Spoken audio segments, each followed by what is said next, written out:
opinions expressed by the guest, host, or callers are not necessarily those of this station.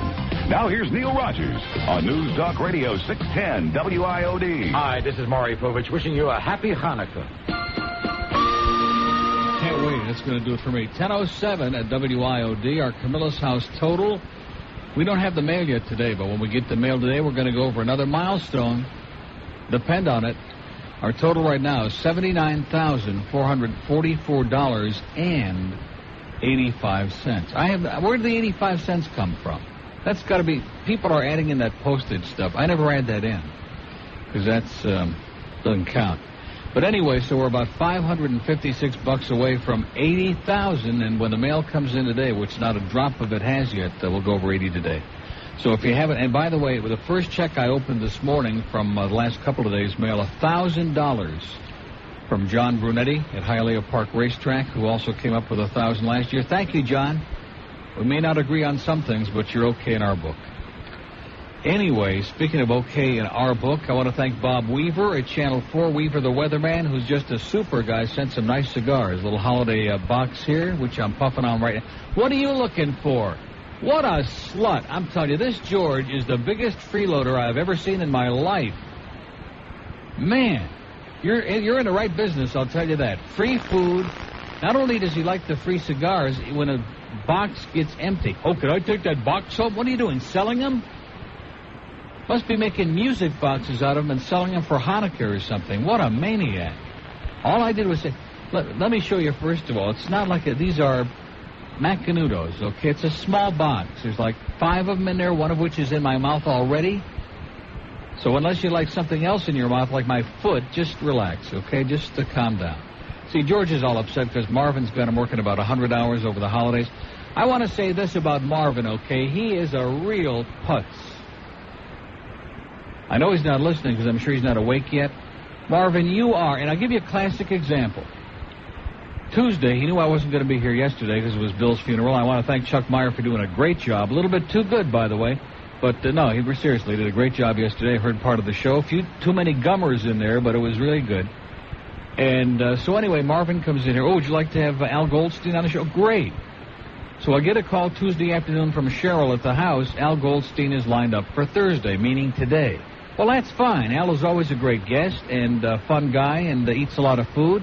I have no idea when he's coming. Do you know? George doesn't have any idea. We don't know what the hell is going on. Another Melvin production. I wonder what Rick Riley would do if he lined up a guest for Rick and Putz and they had no idea when he was coming. Did that ever happen on their show? I wouldn't be surprised if it's happened before. They have Idiot on the Corner today, so I assume that means you've got to work 8 hours again today? It says on here, boy, look at his eyeballs rolling around like, looks like Vegas again, like pinballs. Idiot on the Corner, which means must be Melvin going to be standing on a street corner. It's the first idiot comes to my mind.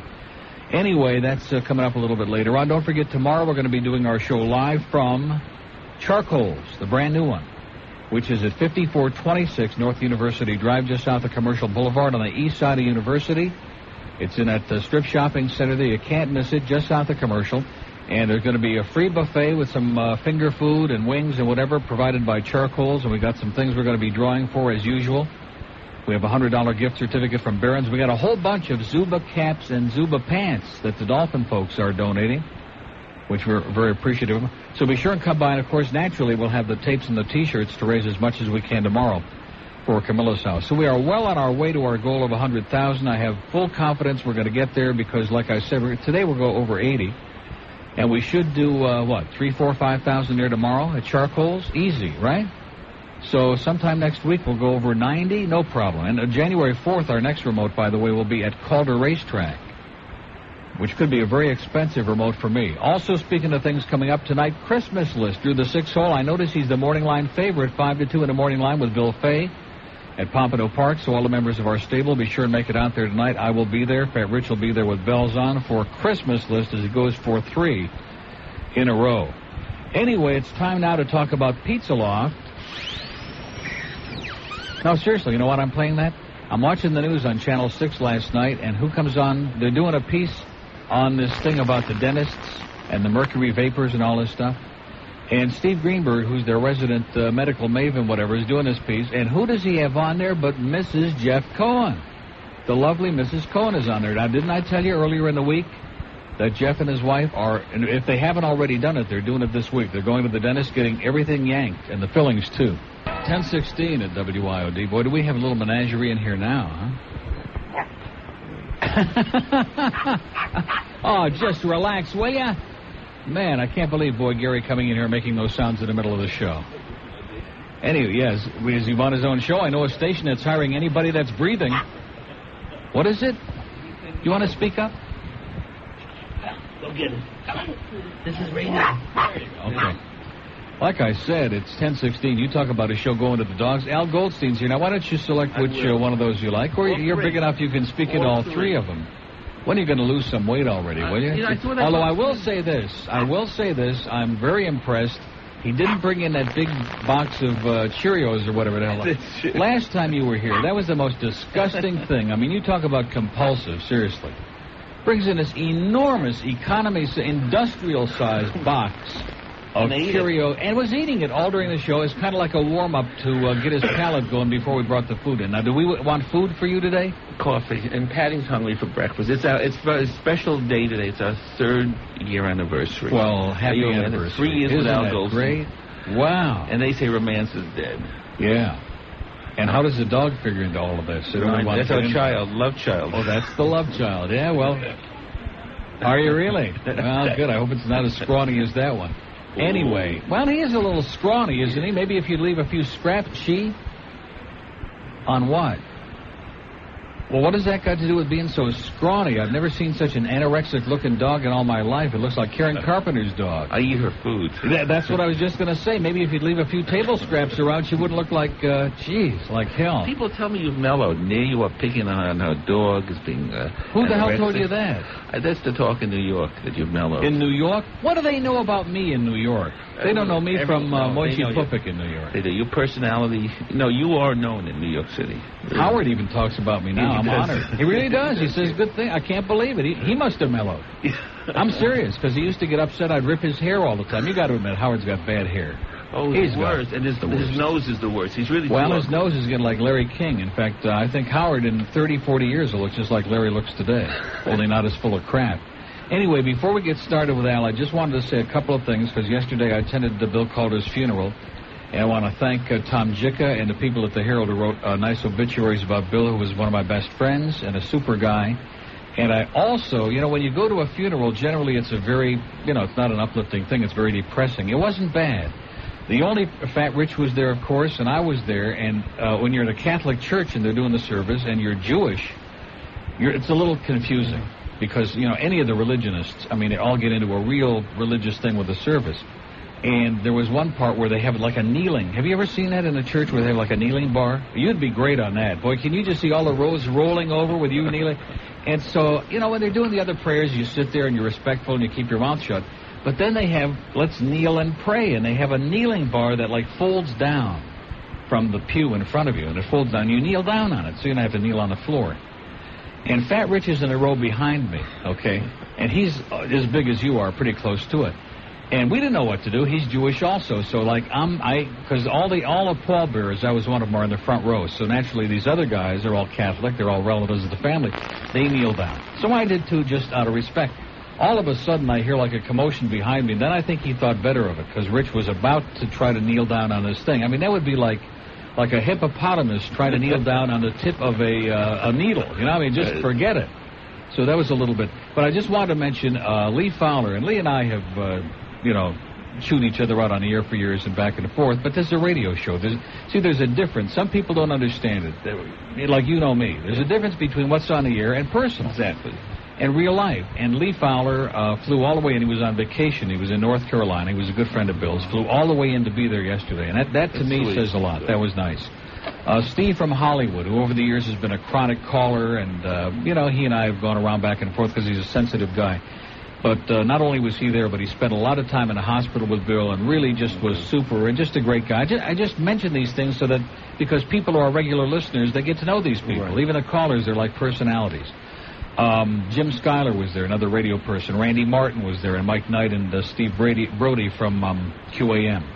Even Howard Premer was there from KAT, which the less I say about that, the better. Champagne Lou, another listener, was there, he and I have gone around. I guess everybody and I have gone around. Absolutely. You know. But the fact they showed up was great. And some of the racetrack people, Lester was there, dressed to kill.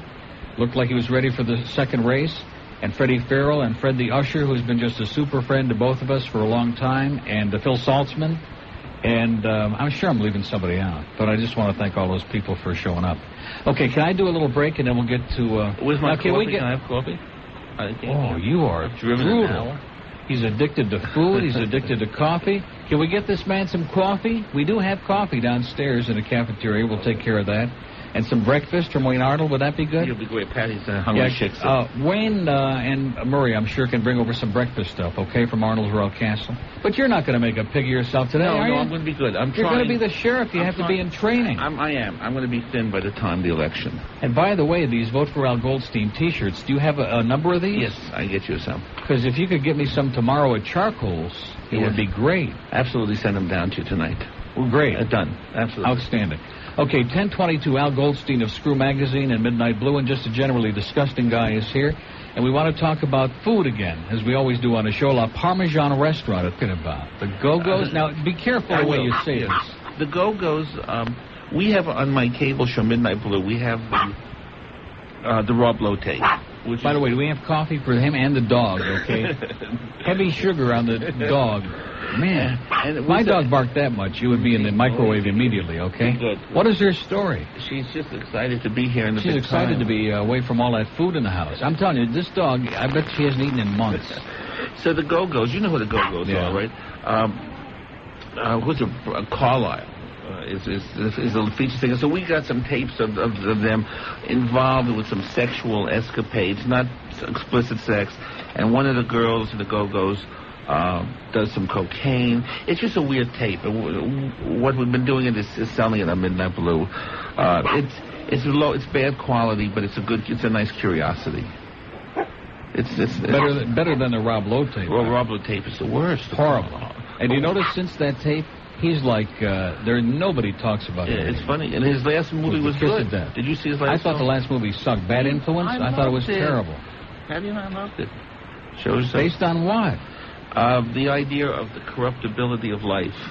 I'll tell you a rotten movie. Why, did that come as a shock to you? Yes, Bertolucci's new film, Sheltering Sky. I saw it at a screening. What's wrong with New York is all these East Side intellectuals were loving a film that was indecipherable, incomprehensible. After an hour, Patty and I walked out, we have no idea what it's about. Deborah Winger is wasted. And that's what I hate about Jewish intellectuals. No one had the chutzpah to walk out. They all wanted to make believe they understood this absolutely moronic, meaningless film. I'm sure it'll wind up here in Miami in 6 weeks. But it's a terrible movie. Like Blue Velvet. That's another great pseudo-intellectual movie that you like. I like Blue Velvet. Another film that I think is disappointing is this Woody Allen film, Alice. I don't like Woody Allen. I don't like him, Alice. It's as if Woody Allen's... It's as if you've been locked in the same control room with a boar. You know, you've had that... Or an elevator. Woody Allen doesn't live in the real world. With a boar, is that like B-O-R-E or B-O-A-R? Your choice.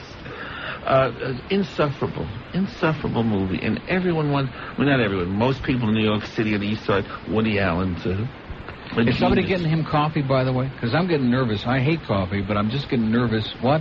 Why don't you do it? Because nobody... The rest of this building, they're on permanent vacation from now till the 2nd of January. This starts about the 1st of December. And, you know, they're... Can I have sweet low milk? Thank you. I'll tell you what, let's fill in the gap. Now, are you getting all your fillings out, by the way? All my... Filling. Didn't you see the thing on 60 Minutes? I saw it. Call my dentist the next day. I'm absolutely nervous about it. I think that's why I'm fat. That's my solution. It has to be. There has to be an excuse. It can't be that I'm weak-willed. No, because I've seen you eat, and you're very delicate. Yeah. With both hands. Anyway, Al Goldstein has got his new T-shirts on. Now, I want to say something to you, because I never want to be accused of saying things behind people's back. I said it a couple of months ago. it's fun that you want to run against our Sheriff Nick, okay, against our fascist pig up there in Broward, okay, and desperately we need somebody to beat him. But you're not going to win the election. I think I have a chance. I'll tell you why. Based on what? You have no experience in law enforcement. But just look at You're known as Mr. Pornography. Right. Now, Broward County has got this, in spite of the fact that we got a few Jews in Broward County. Broward is basically a bastion of right-wing Neanderthal thinking. It is. But the way to fight crime... Did you hear the story in Hollywood this morning about, what was that play that they went, they cited some building where they had this play because there was a nude scene in it, Mayor Oliveri. I mean, they're just going nuts. It's a redneck play. It's a redneck state. But even in Texas, the Two Live Crew thing, they threw the thing out of court. Okay, I see in Louisiana, Louisiana you figure because they're all a bunch of yahoos. You're right. But this is supposed to be a sophisticated state. This is, I was thinking this morning coming to work because I knew you were going to be on. The rest of the world is moving in one direction, and communism has totally failed, and we're getting all these countries going democratic, and they're having this big thing in the Soviet Union, and Shevardnadze quit this morning, and they're all up in arms because they're trying to move toward democracy. Right. And even he said it in his speech. I saw clips of the speech, and they were interpreting that what we need is a full move to democracy. The rest of the world is moving in one direction, and this country is moving to become a fascist state. This country reminds me of like Paraguay and Argentina of recent years. More and more repressive and more Neanderthal. I don't understand it. But you see, the forces of stupidity and permissiveness are always at war. I don't know if you saw the special last night. Ted Koppel, Sex in Russia. Fascinating. It's wonderful. Gays are getting more liberated. The prostitution is coming out of the closet. Pornography is selling all over. All those years of stifling, of natural human instincts, it burst through. Now, you're right. In terms of Nick Navarro, my campaign is going to be fight crime, kick Nick out. Because it really is a corrupt sheriff's office. What people will have in me, you're right, because I don't have law enforcement experience, is a man with integrity and honesty, and I won't lie. And I'll bring in the best people. And I have a list of the things the sheriff does. I'm not going to read it, but it's 100 different things, and you hire experts to run it.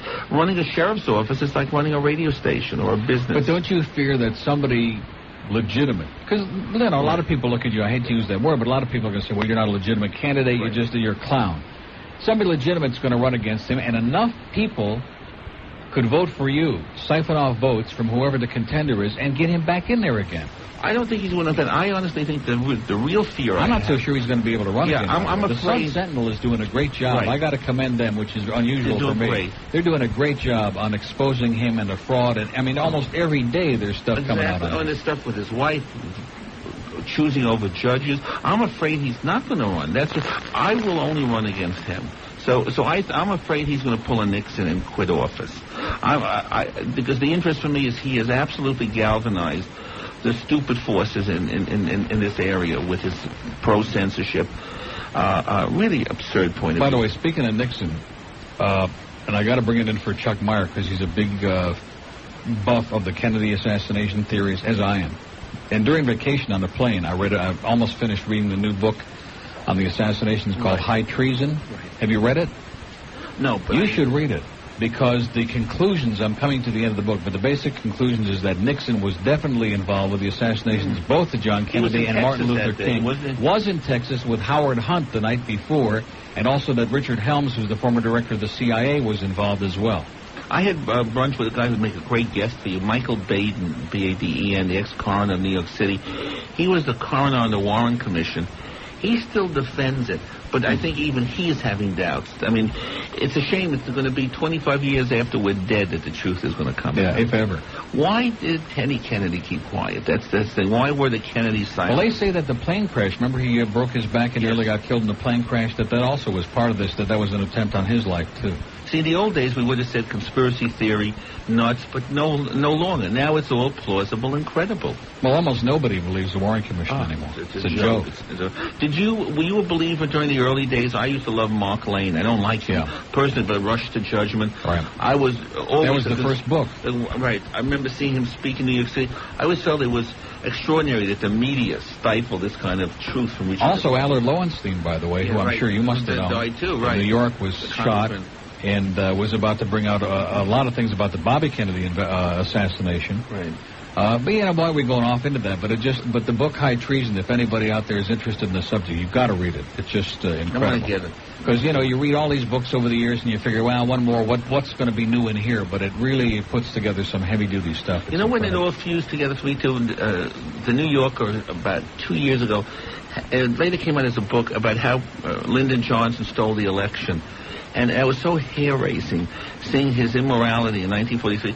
It would be an easy extension for him to knock out a competitor who was blocking his positioning to the presidency. I mean, we really do live in a corrupt society. And so when you raise the question about, am I serious with Nick? I know it's a long shot, but I think at least for once, let somebody speak truth to people. That you can't clear everything up. At least I'll have an honest political office, because I don't need the money. I'm a millionaire. Nick is cutting deals. He got a job for his wife. There's always this sex scandal now with the quick sex, with the quick milk. I mean, it's just, it's truly obscene. I mean, we really have to fight crime and get rid of Nick.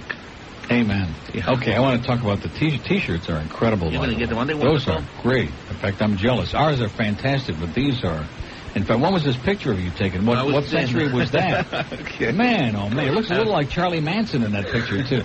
Anyway, it's 10:35. Al Goldstein's here. Let's talk about Calder. Okay, everybody likes a challenge. That's just a new sound we play in the back. Everybody likes a challenge. That's just a new sound we play in the back all the time for anybody who wants to get their fillings out. It's the mercury vapors that are making you fat, not the food. Absolutely, it weakens my willpower. Anybody that wakes up, this story is worth repeating on the air. He wakes up last night, 3 o'clock in the morning, and is sitting up in bed, staring ahead, fantasizing about going to the refrigerator to get salami at 3 o'clock in the morning, but doesn't have the energy because he's such a gigantic fat blob. He don't have the energy to get out of the sack and go to the refrigerator.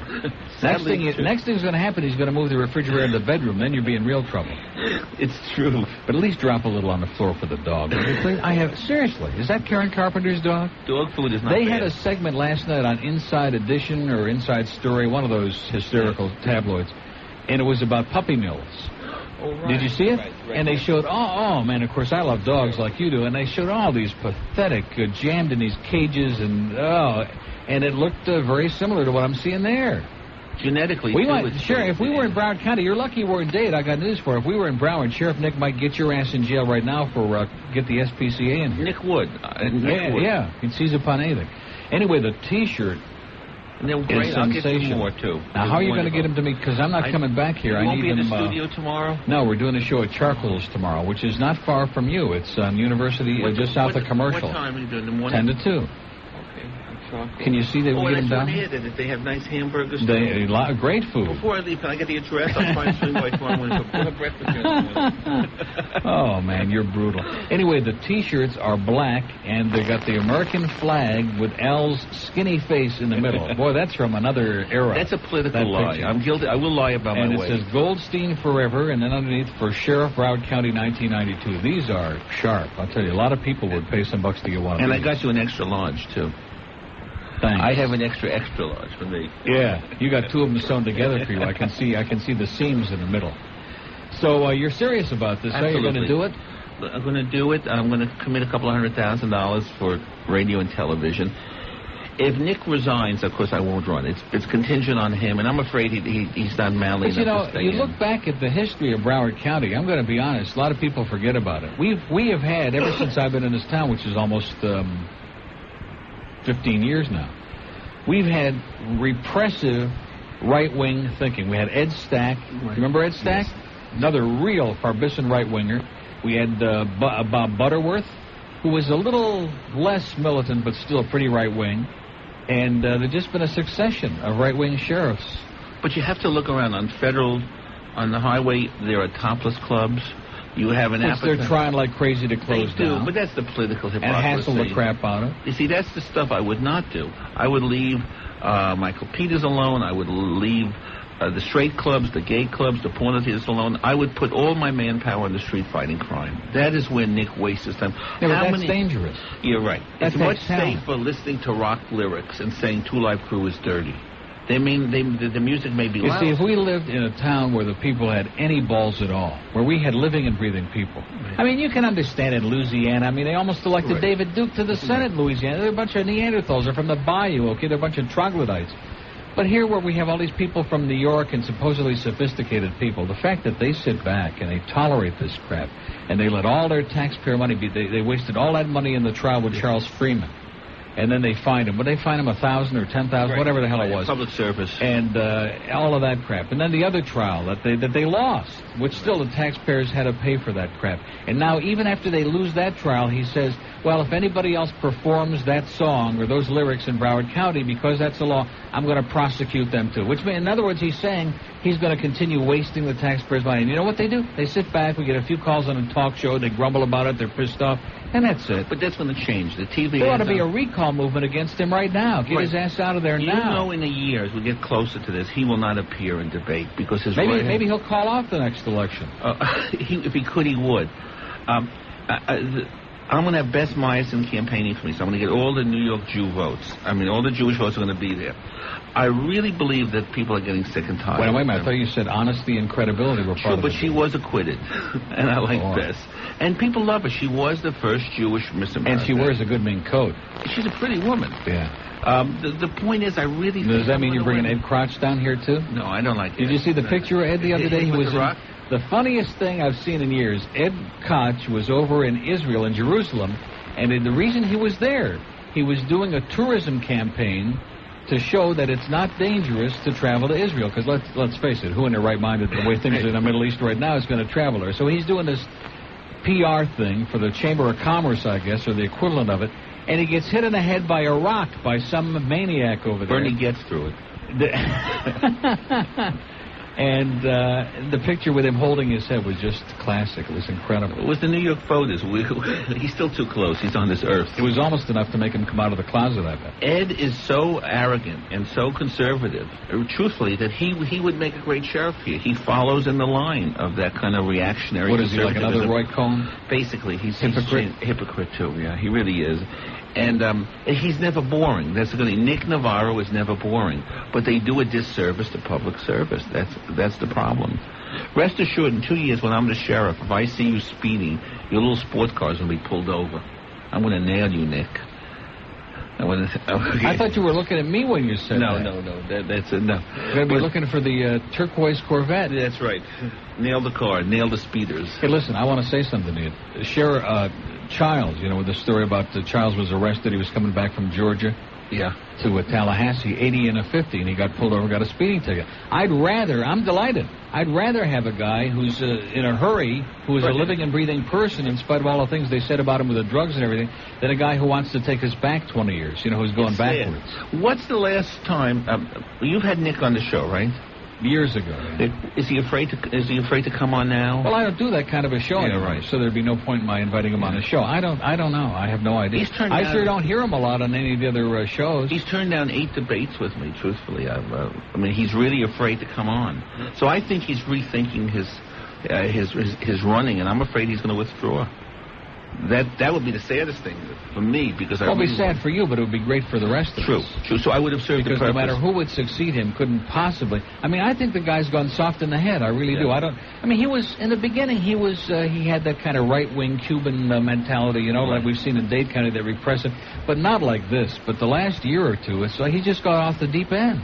Well, it will have served a purpose if we get him off then.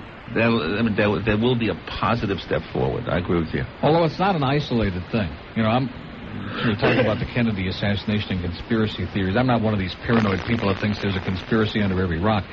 But they had a story, I don't remember which show it was on. It must have been on the CBS Evening News a few nights ago, about the porn raids in L.A. and about all these busts they're doing out, about how this all it was about a week or two ago. All of this started with this Meese Commission. That's right. That we had under Reagan, and now it's continuing, and they're just going all around the country and just going crazy. And you know, the man who started this, who was instrumental, was Charles Keating from the SNL. Right. He started in Cincinnati. This man has waged a campaign against pornography, and look at his morality. He has single-handedly almost destroyed America's economic base. Well, again, you always find this. The person who's most virtuous is most hypocritical sexually. I mean, this is the part I hate. Everyone wants to handle our sexuality, and they have their hand in the till. Charles Keating is a disgrace, and there he was, this anti-porno force, this great voice of morality. And how many billions of dollars have they robbed from us? I don't think, in our lifetime, though, I don't think in this country, there's no hope. We're not going to make a lot of progress as long as you and I, maybe in 100 years or 50 years. But I don't think you're going to see much change in our time, because it's hopeless. The immaturity and the hypocrisy of the people in this country just drives me nuts. And that's why every summer, now that I get my 2-week vacation in summer, I wouldn't miss going to Europe if I was on my deathbed, which I had just had my stroke last summer, and I still went over there. I stayed a couple of days. I didn't feel like great. I came back, but just the ambiance and the attitudes and they're light years ahead of us. And yeah, they don't have as many fancy hotels and as many big buildings, and they don't have not as many people have VCRs and fancy cars. But in terms of their maturity and their attitudes about sex and about almost everything in life, they're light years ahead of us. Well, here, the dark ages. Absolutely, right in Fort Lauderdale, they're still fighting string bikinis. In Europe, there were nude beaches. If you had seen the TV show last night on Ted Koppel, it's the first time I saw breasts and vaginas and pubic hair on television. But that's because they would have looked too hypocritical, talking about Russian sexuality and the awakening of Russia's interest in sex and the growth, and then have America suppress it. I mean, it really is, it's a real bind for, well, it must have been a bind for ABC, and I'll bet you people will complain to the FCC. You're showing breasts, you're showing pubic hairs. We are so sexually immature. The area where Russia was weakest was in the area of gay sex and in condoms. They argue condoms are safe and they are none available. Somebody had a great line. He said, using a condom is like trying to smell a rose with a gas mask on. I thought that was a great metaphor. Well, I'm going to steal that. You should steal it, too.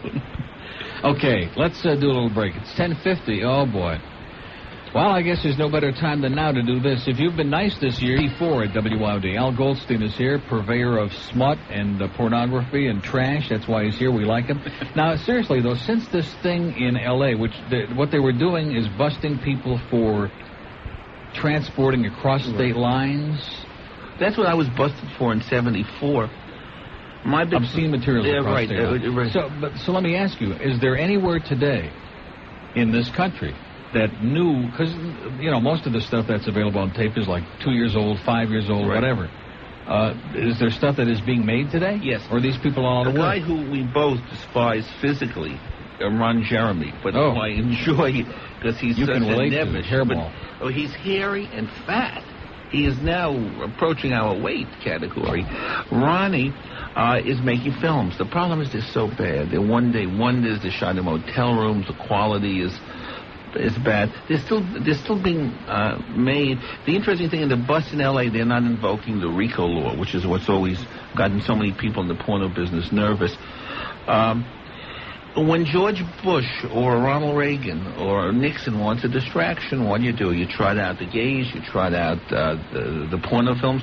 It's give them circuses. It's that philosophy, and it must work most of the time. You're not a fatalist. You're cynical about it, so am I. It must keep the American public occupied and mollified, because to a large degree, why do the politicians keep doing it? No, but the thing is, people in this country, I've found, most of them are very uptight. In other words, they're hypocrites only because they're so afraid.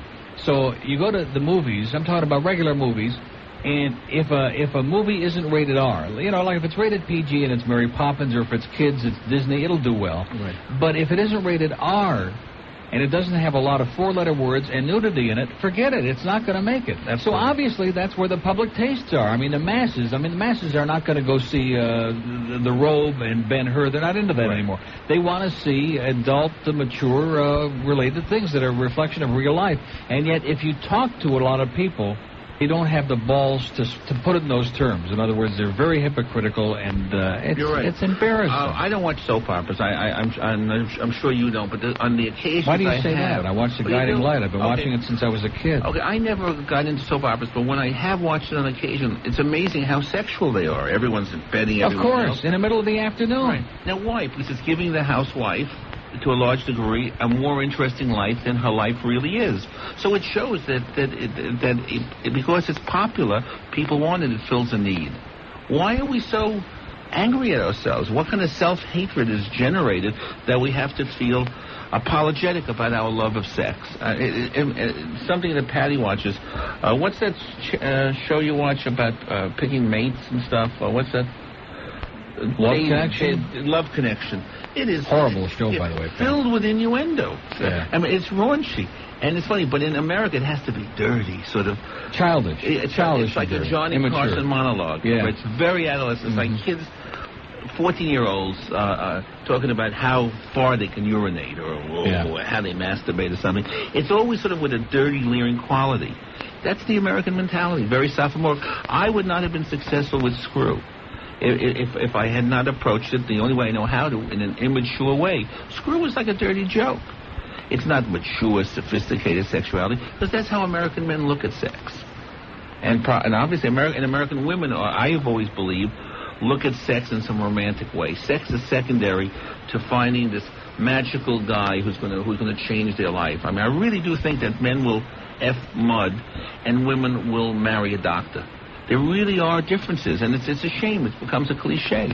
Now, what was the latest chain? I mean, I know 7-Eleven Southland went bankrupt. Thank God. I'm so pleased about that. And there was another chain here recently. What was Circle K or one of the other ones that just banned all the Hustler and Playboy and Penthouse again? And really what we're talking about is a small group of fanatic right-wing religionists and other right-wing fanatics and John Birchers and these people, and they're controlling the taste for everybody in this country. Right. And the rest of the people are a bunch of sheep, and they're worried about, how many Rolex watches they can buy and, how many material things they've got. They don't give a damn. And yet, which is one of the main reasons that I stopped doing that kind of talk 4 or 5 years ago. You might as well be talking to that helium tank over there. It's a waste of time. I agree with you. There are times I listen to you and I say, gee, he's really cynical. He's really turned off. And yet I understand why. Because you do think, hey, I've been through this before. Deja vu. The good news is that the people who wanted married with children off the air lost, and its ratings are still big. I notice on TV, and I'll say this on radio, and you can say that they say the word pissed off a lot. The word ass can be used. Now, television is maturing in terms of language. It shocked me in a way when I realized you could never have said that 10 years ago. But it's so slow. I mean, the thing with Jack Power and water closet. When are we going to grow up? I was watching something on TV the other night, and I was thinking the same thing, because they avoided using a certain word, and they just tap danced around it. This thing with words, when the hell has it ever been shown that words hurt people? I'm not talking about slander, and I mean, there are legal recourse for that, but I'm just talking about four-letter words or any particular words that people of all ages, including little kids, hear every day. I mean, it's so juvenile. Anyway, is Chuck doing the news? Chuck Meyer, whom again I thank for doing a super job filling in here yesterday, has the 11 o'clock news. Mr. Porno, the next sheriff of Broward County, Al Goldstein's coming back with us at 11:05. Rick and Putz will be here from 2 to 6 this afternoon. Can we say Putz on the air? Is that also Bandit Broward? Idiot on the Corner, which could be Sheriff Nick. Hurricane Hotline on Sports Talk with Joe Zagacki tonight at 6:05. And the Hank Goldberg Show, 8 o'clock tonight. It's 11:06 at WYOD. Is that something for me? I bet you that's copy, right? Thank you so much. Oh, our horses run tonight at Pompano Park. Christmas list with the 6-hole. We even got the thing from the program. 5-2 favorite in the morning line. He's won 2 in a row. We have a horse, a WYOD horse. I didn't know that. At a racing stable. It's a little thing they did at the Meadowlands last year and the year before. And get some people involved in it. Our horses won 2 races in a row. Great. And we're going to fix it up so he wins again tonight. Now, it's just a joke. It's just a little joke. Should we take some calls for Al Goldstein? Because some of these people... What? Before we do it, I'd also like to open it up a little bit, too. I have a condo committee who is harassing committee? Yeah, you know these, what are they, condo commandos? Commando? I have a place in Pompano, and now I bought a second one, and I put a staircase to it. And this condo committee is run by Nazis. There are letters on the wall, you can't do this, you can't do that. Well, what did you expect when you moved to Pompano? I wanted to know, is that the way all of us who live here in Florida have to live? If you live in a condo. Punk, puny, lowlives. If you live in a complex, not just in a condo. For example, I moved to, I don't even remember the name of it, on Sunrise Boulevard back in the early part of the year to Mayfair. And I do take great pleasure in mentioning the name of it again on the air, Mayfair. And I had my satellite dish. Well, I have a patio dish, which the city of Plantation approved. I got a permit. It took me like 2 years fighting with them. It's a patio umbrella that covers up the dish, okay? And a table. It looks nice. You put it in the backyard. It looks like a patio table. So I move into this new complex. I have it put in the backyard. And Mayfair is a complex with a board of governor, whatever the hell they call it. And it turns out that my neighbor, not old people, young condo, I call them condo commandos in training. See, because the people who are like it where you live now in Pompano, when they were younger, they weren't any different. Okay, they want to boss everybody around. They got nose the size of their... Yeah. So anyway, the first day that I move in there, they're peering out the window and they're watching them putting this satellite, the patio dish in. And they put me through such tourists for a month and a half. 2 months, I broke the lease and I moved out. And I got rented my own house out in Plantation Acres. I got my patio dish up, no problem whatsoever. I have my little own piece of the earth out there. But when you live in a complex, especially in this town, I don't know what it is, what the nature of the people is who come to this town, but they just wanted to... It reminds me of the saying I used to use all the time. It's not important in life that you succeed, but that your friends fail. Yeah. So in this case, it's not important that you be happy, but that your neighbors be miserable. You know, you're right, because it's busybodies. We got to lead them more on Mel. And they're weird people. What I want to do, because I now have a second place, I'm thinking of renting well, I won't give the number. Of renting the other place to welfare recipients, because I can rent any place I want. If they're so nosy and they want to continue declaring war, and maybe people who listen have their own techniques in fighting back. You chickened out, Neil. You just moved out. I want to know about people who wage guerrilla warfare. Okay, was it worth my being in a box for those people? No, you're right. They shouldn't kill you. But we want to get people who are listening who can tell me how to wage guerrilla warfare against my condo committee Nazis. There must be counterattacks. Again, I'm going to rent to these welfare recipients just to drive them crazy. But why are these people monitoring other people's lives? I mean, they really are nosy busybodies. Because they have no life. They have no life. That's that card I play all the time. I have no life. And the reason I play it is because it's the epitome of the people in this town. There are about 80% of the people in this town. And it goes back to what you talked about in the first hour about the women getting the vicarious thrill from watching the soaps and whatever. People's lives, so many of them, are so shallow and so vacuous, and so they have to get a vicarious thrill by injecting themselves unwantingly into somebody else's existence. Right. So they have to stick their nose into your mailbox, or they have to stick your nose in... It's like the woman who had the little... what the hell was it on her door at the condo? Remember about a year ago? She had a thing on her door, some kind of a religious tchotchke on the door, or whatever the hell it was. No, she was Christian, but I mean, whatever it was, the point is that they made such a fuss and such a furor, and they took her to the board of directors, and they took her to court. Who the hell cares? You know what the hell difference does it make? How does it affect their life? You're right. Entertainment Tonight, or one of the other magazine shows, did something on these fans who torment famous people. And it's the same thing. If you're not John Lennon and you can't write great lyrics, you can become famous and make the cover of Time magazine by killing John Lennon. So these are the killers of creativity, of diversity. They want to urinate on everyone's parade because there's no other explanation for it. And here, of course, I'm surprised that you're shocked at this. What did you expect in Pompano Beach? In New York, I have a townhouse. The median age in Pompano Beach is death. Yeah, it's true. It's amazing because I do meet nice people. Some. Yeah. 20%. 80% are miserable, frustrated, nasty, hostile, bitter, and anything they can do to make your life miserable and to be nosy and stick their nose into it because they have nothing going in their lives. And they're just waiting to die. And people drive that way here. Haven't you noticed? Oh, yeah. It's insane. I mean, kamikaze pilots. He's just discovering these things? Welcome to Florida, Sheriff. I'm going to straighten them out. Yeah. The new sheriff, man, he's going to open up some special camps for some of these yentas up there. Well, that's where we should send them. Out in the Everglades, we can open up a gigantic camp. We can cater it. You can take care of the food arrangements. I'm sure it'll be no problem. Okay, it's 11 after 11 at WIOD. Al Goldstein is here. We'll take some calls for Al when we come back. We have an open line in Dade, 751. Broward, look at that. Nothing in Broward, 524 WIOD. Did I tell you they're excited in Broward? Oh, yeah. They're ready to riot in Broward because of Sheriff Nick. And the Star IOD on the Star Line, 655 WIOD in Palm Beach. Let's talk about the max. 11:15 at WIOD. We had those two lines on in Broward, and they both dropped off. Must be Sheriff Nick's saboteurs. 524 WIOD in Broward. Kendall. Neil, how are you today? Okay. Listen, I don't really have much from Mr. Goldstein, but I just wanted to comment on Mr. Myers sat in yesterday. Yeah. Chuck. Mm-hmm. All the people you've had on before, he's the best.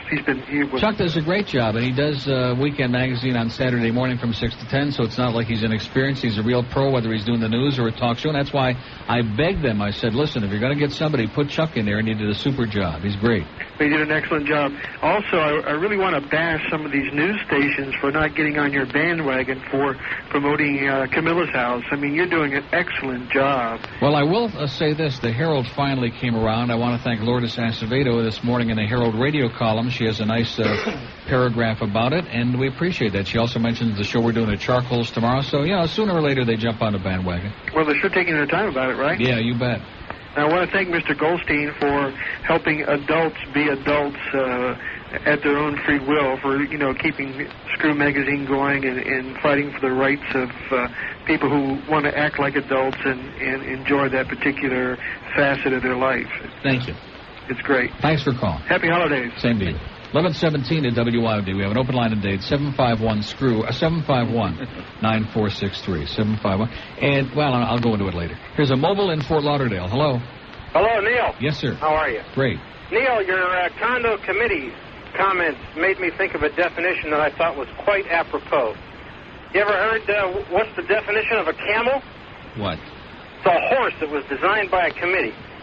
True. True.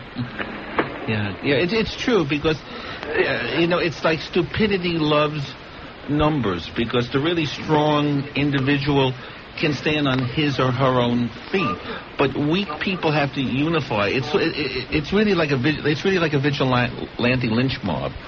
You have to get a lot of people to equal one person, because the committees I've seen in this condo are really brain dead. I mean, it's so sad. But typical. You're right. When I used to do those kind of shows, we did the thing, in fact, a couple, I can't think of their name, but they were on 60 Minutes in Tamarack. And they moved into a new complex, and in the bylaws, they've all got these 8 million pages of bylaws, no children allowed, okay? So the people who lived next door to them, the couple lived next door, they had a pet monkey, or I'm pretty sure it was a monkey. So come to find out that this woman got pregnant, okay? I mean, these things do happen, even if you're not planning. She got pregnant, had the baby, and the tremendous hysteria that came about as a result. In fact, I had the people on my show about 4 or 5 years ago. Just incredible. And the message that astonished me, the message really was, it's okay for the monkey to be next door, but you have a baby in your house, and to us that represents something horrendous, something nightmarish. This isn't New York, where people are too busy. See, in New York, people don't have time. They step over dead bodies in the subway because they have to, because they're in a hurry, because it's a tremendous pace, and they just don't have time. They don't want to take the time. They're just under enormous pressure. Here, in fact, one of the funniest calls I ever had was from somebody who was leaving. We get calls all the time. Well, you hear them. I'm leaving town. We're finally getting out of here. We're packing up. But anyway, this person was leaving because they couldn't stand the fast pace here. And I cracked up. I mean, the fast pace. This is like a snail's pace here. These people are like in slow motion or no motion. Right. It's incredible. Okay, all the datelines open up. 751. It's strange on the phone, by the way. 751-9463. Miami Beach disappeared. Alabama. You got it, man. How you doing, Nick? Okay. Hey, Al, I have a fight back for you. Good. Rent out to a beautiful young lady and have her start at condo daycare. That'll get them. That's good. That'll fight back. Good. Thank you. Anyway, that's all I have. Or for have her Al. start filming porno movies in her apartment. with the drapes open. In one room. They'll probably have a committee meeting outside the window. They would. Hey, how was your vacation, Neil? Outstanding. Great time in Vegas. You can't beat it. Vegas, a living and breathing place. I'm still going into withdrawal because I spent almost the whole week with people who were alive and having a good time. Even people who were losing were still having a good time. They had a smile on their face. It was great. Pretty wide open. You bet. Hey, listen, just wanted to say happy holidays to you, and my buddy in Okeechobee, Hitch, is listening, and I wanted to call him a douchebag. He's got all of his children, he's a teacher down there, he's got all of them listening. They're supposed to be listening to Christmas music, so turn the channel. Yeah, get with it. Okay, don't let them listen to this stuff. Have a happy, pal. Hey, same to you, Nick. Thanks. You know, I was watching last night the previews. I'm very excited about it. In fact, 2 nights ago, I wasn't here yesterday, so I didn't get a chance to mention. 2 nights ago, Godfather 1, which I've seen 10,000 times, was on, so I watched it again. Last night, I saw little bits of Godfather 2 was also on last night. But anyway, I'm so excited about Godfather 3, and I happen to have Tuesday off Christmas Day, so I'm going to go see it because that's when it comes out. And I'm almost embarrassed to admit this, but I was watching the movie, and it was the scene in Godfather 1 where they're talking about the drugs, and Marlon Brando was saying no because the cops will come after us, and I have to turn your deal down, Mr. Solazzo, ba-ba-ba. And I'm not certainly drugs. I'm all against, like anybody in their right mind should be. But I'm talking about other things, whether it's sex or whether it's gambling. The mafia isn't all bad. I mean, they do a lot of things that are very illegal, and they do eliminate people, and they do a lot of very corrupt things. But they're not all bad because they give the public things that they want, Right. that the government wants to take away, and the church wants to take away from them. But it's true. Like though. Vegas. When I'm out in Vegas, I don't think, gee, I wonder if the mob still owns this hotel, or I wonder if this entertainer is on the payroll of the mob. Who the hell cares? I'm having a good time. Isn't that why you love Amsterdam? I haven't been there in a while, but I found it one of the most enlightened, liberated places I've ever absolutely. been. First, the herring is great. When you get off at the airport, which is one of the wildest, most jammed up airport, Schiphol Airport in Amsterdam, every kind of human being from every corner of the earth is there. Orientals, black, white, big, tall, old, young. I mean, it's like here, it's like a meeting place of the whole world. And nobody cares what anybody else is doing. And as you walk, because it is a walking city and you stay in the central area and you walk for miles, and you walk on those side streets, I've talked about this, and the aroma is coming from the various cafes. They're smoking hash or pot or whatever. And again, like I said, I'm not into drugs, but as long as it's not hard drugs and it's not hurting anybody, who the hell cares? And sexually, whatever anybody wants, it's there. Nobody is judgmental. Nobody gives a damn. And they don't have a massive drug problem. They certainly don't have a massive crime problem. And people seem to get along great. And with all the different... You know, it reminds me again of this thing about world-class city. People in Miami, they say, well, we're a world-class city. It's a joke. They wouldn't know a world-class city if it bit them on the lip, okay? There is a world-class city. It is. You're absolutely right. Years ago, I used to attend a place. They used to have something called the Wet Dream Film Festival in Amsterdam. It was 70, 71, 72. It was great. I mean, everything is assimilated. It was the first place I'd been to where really homosexuality was integrated. Pornography was integrated. The drugs, they was on those little floating boats. They were selling grass. People were growing it. It is really a place where people mind their own business. And I found it absolutely wondrous. And one of the TV shows, and it might have been prime time, or not 60 Minutes, had a piece on prostitution in Amsterdam, that Amsterdam now wants to get loans for the pimps there. Totally victimless. I mean, it is absolutely the most sane way of running prostitution.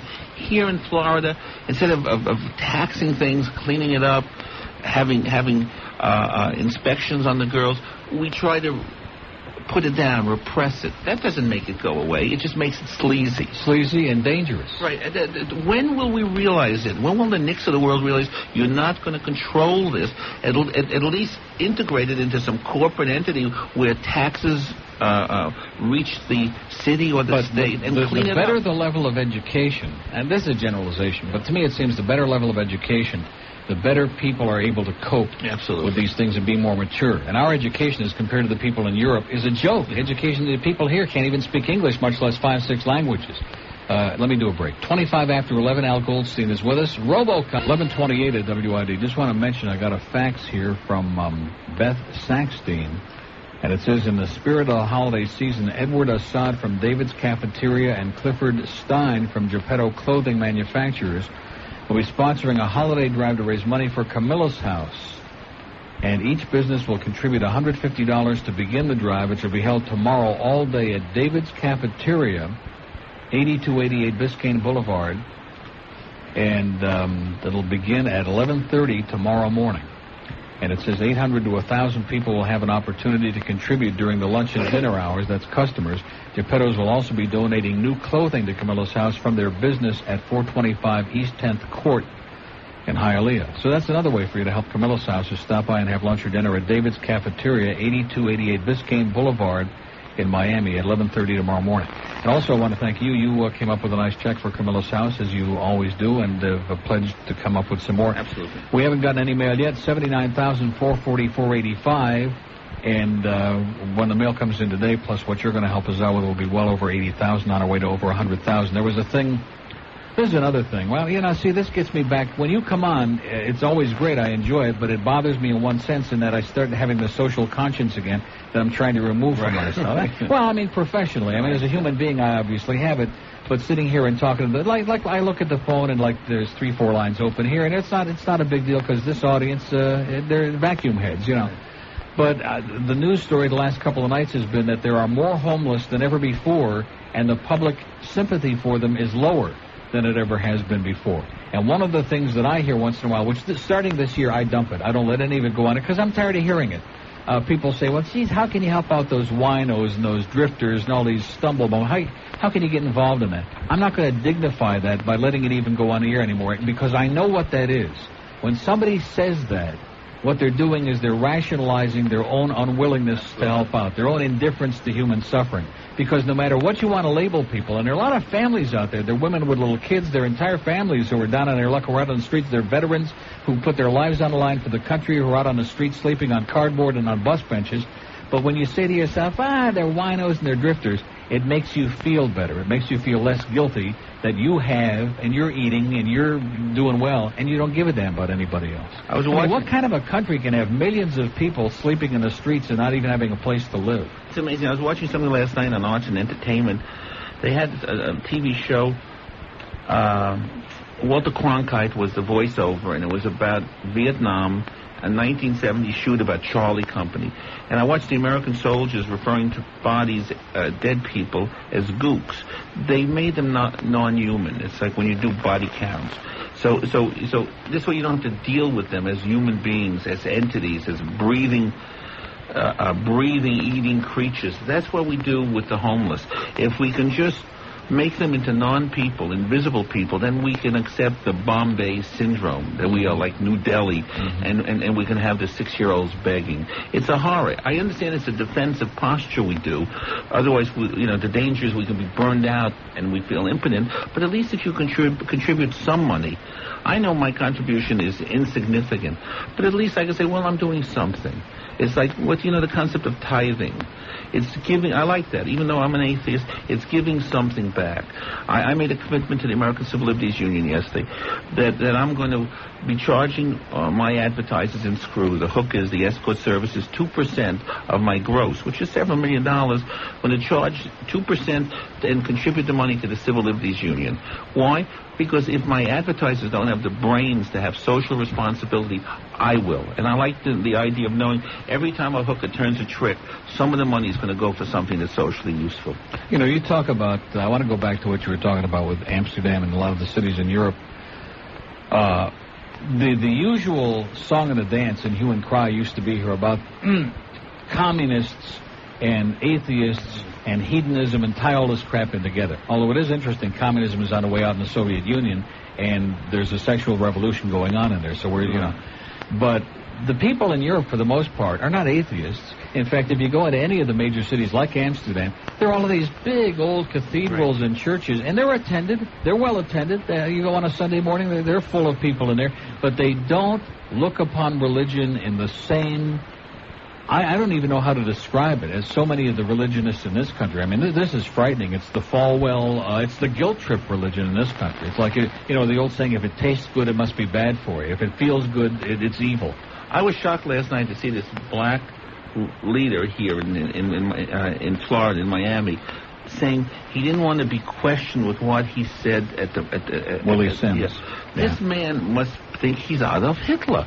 Does he think that it's and I don't know what the issues are, but how dare he think he cannot be questioned? He's the equivalent of New York Sharpton. I mean, he looks like a demigod. I don't know the issues. See, that's another thing about this town that makes it a no-win situation, is that it is like it's a professional ethnic thing in this town. And now we have the situation with the Mercado case and the riots we had or the disturbance, whatever you want to call it, in Wynwood, which I never even knew we had a division named Wynwood, or a town or a city or whatever the hell it is. And so now it's the Puerto Ricans against the Cubans, against the blacks, against the Anglos, against this one again. And it never stops. It never, ever stops. And to think that we have a black boycott because the leaders in this community didn't genuflect when Nelson Mandela came here, who was as far as I'm concerned, a terrorist, fascist-loving piece of crap, and his wife, who's accused of murder, no less. I don't understand that. I mean, what are people thinking that because they anoint somebody as leader, whether it's Louis Farrakhan or Nelson Mandela, that if we don't genuflect and we don't agree when they bring the person to this community, right away we're going to boycott, we're going to do this? I don't understand that. It's a self-defeating thing. Right, I see it as a Jew. With a name like Goldstein, even though I'm an atheist, I am still clearly a Jew. I watched 60 Minutes 2 weeks ago, and I'm impressed with that piece of journalism on that brick throwing incident. And I say, well, hey, that's where Israel has not done well. I'm not proud to be a Jew. Then I read that Barbara Walters is teed off at Don Hewitt, the producer of 60 Minutes, and the professional Jews are upset. Because it's Jewish doesn't make it always right. Exactly. I mean, I'm upset. And if you were a pro-Israeli person and you said, Al, you have to have a united front, you can't knock Israel, I say nonsense. I want Israel to be better than the barbarians. And I'm humiliated when I see Jews... Or you have to be a thinking human being. You can't be a professional Jew or a professional black or a professional Cuban and wear it on your sleeve all your life and just block out all the facts. And that's what this town is filled with. I don't know when it's ever going to end. I don't have much hope for it, because it just seems to keep happening over and over again. All cities, in New York City, there are actually some black leaders who defend the Central Park joggers mugging, and almost want her to be arrested for tantalizing. I mean, there are blacks who are criminals. There are blacks who are dangerous. There are some Jewish lawyers who will rip you off. Yeah. It's a given. You're in radio. There are some nice people in radio, some losers in radio. But you see it in a complex way instead of this simplistic comic book mentality where you're either all a good Jew or a bad Jew, all good black, bad black. That's where I become angry at human nature rather than just Florida. Well, we talked about the thing with the dentists and the shill they had on 60 Minutes from the ADA. And the first thing they want to do, cover up their own. The dentists, the doctors, the lawyers, whatever it is. Instead of cleaning their own house up, same with the cops. Oh, geez, you call us pigs, you do this, you're anti-cop, you're a bad guy. Right. We got more police corruption in this town than you can shake a stick at. We got police murdering other people, murdering innocent citizens, taking justice into their own hands. Hey, if you speak out against it right away, you're a bad guy. You don't support good law enforcement. Right. When I'm told right outside this radio station, there's a sheriff's office that has practiced some really heavy-handed tactics on some on-air radio personalities. That's shocking to me. I mean, it's inappropriate. It's inappropriate. And the car I drive is. They know my car. They love me in North Bay Village, thank God. 11:37, Al Goldstein is with us. The folks, speaking of cars, go over to Toyota of Hollywood. Tell Patrick Murray you want WYOD with Mr. Porno, the next sheriff of Broward County, Al Goldstein. You made a good point. We were just talking about Europe during the break, and when they took the wall down in Germany, one of the first things that the people from East Berlin did was they rushed across what used to be the wall on the border there into West Germany, and they went to all the porno sections there where they have all the shops and the movies and the theaters and the strip joints and whatever. And there was a major article in one of the I think it was in Forbes a few weeks ago, just about that, about what a multi-billion-dollar business it is now that all the people from East Germany are just flocking in there because they've been suppressed so long. And the same thing in the Soviet Union.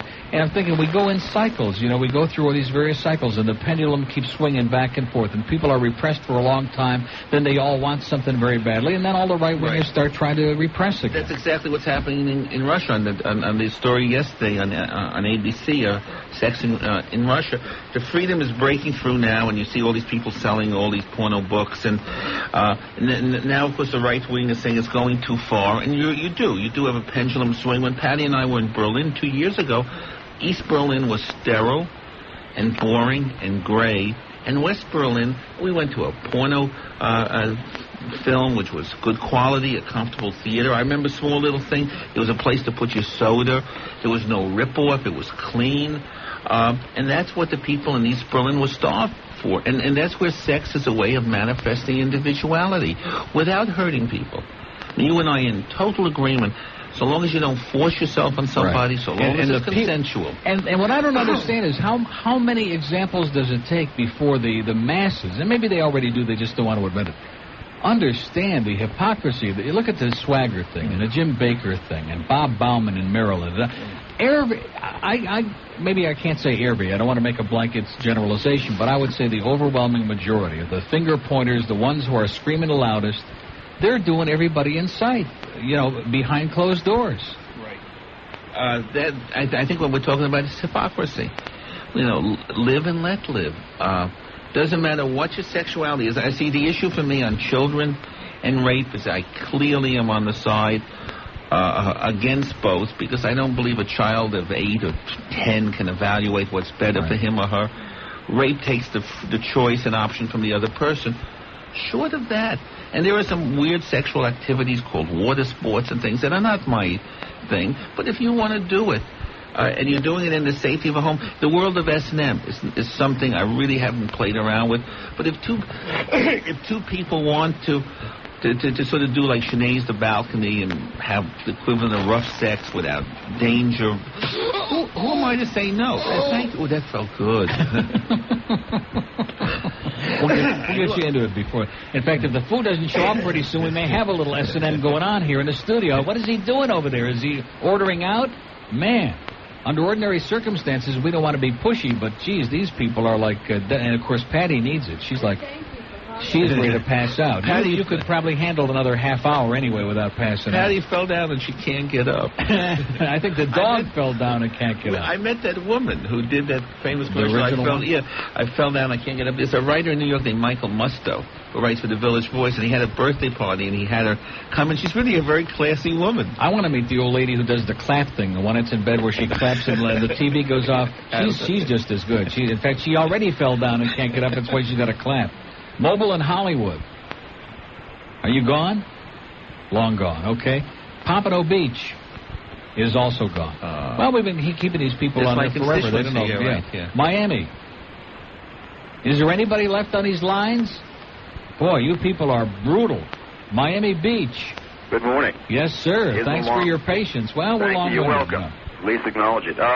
It is an interesting show, and I'm listening today because it is a show with conscience. Al? Yes. I just jotted something down. When you said live and let live, I agree with you, but I think most people they accept corruption and repressiveness because they feel that if you let them get away with their corruption, they've got to let you get away with theirs. You're right, laissez-faire corruption. So in other words, it's okay. I had a point in a question, but I just wanted to recall a funny story, at least it was for me. The first time I ever heard of you or anything to do with you was in the Harbin Inn Chinese restaurant on Upper Broadway. I think it's about 105th Street in the early 60s near Columbia. And we're sitting and just eating Chinese food, and somebody comes walking down the aisle saying, "Screw pleasure, screw pleasure." We had no idea what the hell was going on. And it turns out that they were selling those magazines. And that was the good old days. We'd like to go back to them. It was kind of funny, and of course I knew what it was all about. It's like dem sem, dem sucks. Yeah, okay. Well, and my friend Tony in California says they're not well, but we're in Miami Beach. We have our own problems here with the chief of police who's now imposing his own morality, closing down topless clubs. Oh, that's terrible. Yeah, he's sending down letters. He's sending out letters now, or wants to, with the approval of the city commission, to the employers of people arrested on drug-related charges. So we're fighting it here, and I had a question to ask you. I'm coordinator for the Libertarian Party in Dade County. Good. And I heard through some grapevine that you are connected with the Libertarian Party or seeking their help. Yes, I expect to get the designation to be running for sheriff on your political affiliation. I'm going to run anyway. But what better candidate for you than me? Well, I agree. And so it's perfect because I am a libertarian. And the question is I know you've got one winning candidate in Alaska. You're now going to have your second winning candidate. You're going to have a sheriff in Broward County. And we can make some changes just by ignoring the stupid laws. I'm going to put the manpower where it counts, against the criminals, not against the topless clubs and the porno shops and the rock lyrics. I am not a music critic. Well, new federal legislation just went down saying that any drug paraphernalia is now selling of it as a federal offense. Aggressiveness is getting greater. It's frightening. Neil and I have been talking about a lot of things, and I was watching something on the PBS station here in this area. They had a fascinating piece on polygamy. How polygamy was really an extension, an expression of someone's religiosity, and suddenly the other religious people, who may be just as nutty, because I think there are some Roman Catholics who are awfully crazy values, telling other religious people what's acceptable and not. I mean, polygamy should be covered. And then 100 years ago, in order to be allowed into the United States, they had to give up polygamy. But the history of polygamy is that age-old history of repression and oppression against points of view we don't like, whether it's sexual or ideological. It's upsetting, and I see why Neil becomes cynical, because I can see it. I can see in my own... Here I am, 54 years old. I have a suggestion for Neil. It's something I do when I quote proselytize down here, and I try not to. I just tell people to get the hell out of here if they don't agree with me. But I don't ask what other people are doing. People say, well, you can't do anything. You can't do anything. You know, and I say, excuse me, what are you doing? Forget everybody else. It's what you're doing towards liberty and freedom while you're here on this planet in a capable position. Well, that sounds great. Listen, it sounds great on the surface, and it's very idealistic. It's the approach of what people come in here all day long and say, I can't join the Libertarian Party, I can't do this, I can't vote for that, and what difference does it make? And I say, forget it. What are you doing? You as an individual. Well, if you can get to one person, and as long as you're doing something, you then will influence other people. Oh, no, I don't disagree with that. I mean, I'm not saying that everybody should just throw their arms up in the air and give up. I mean, heaven forbid we should do that. But we are doing that as a nation, because we're looking for somebody else. But you have to put your energies into areas where you really believe you can be affected. Like every year I do this thing where we raise money for the Camillus House and the homeless, because it's a cause I believe in. And yeah, we're going to raise over 100,000, but it's still a drop in the bucket. But at least it's something. At least it's directing some of your energies in a positive way and something tangible that you can put your finger on, as opposed to the wild, blind idealism of the 60s that a lot of us used to cling to, where we're going to change mankind, and especially in this area, you're not going to change mankind. It's like trying to talk to a rock. It isn't going to happen. They told me that when I first came here 15 years ago, when I was a wild-eyed idealist, and I thought I was going to really make big changes here. We were going to do this and that. Forget it. It's not going to happen, because the people don't care. You can lead a horse to water, but you can't make him drink, and you can't force-feed the public. If they don't care, you can't force them to care. And I've learned that the hard way, believe me. The masses have never affected history. But you see, I think what people like you who have called in, Neil and myself. By the way, I'm not to interrupt, but if you need any help, we will contact the party and they'll put you in touch. Please, thank you. Definitely would like to. But reasonable objectives. I think if we don't do that, we wipe ourselves out. And then I think what happens is, when you believe in something, you think you're going to go all the way with it. If you make that small gesture, that small step.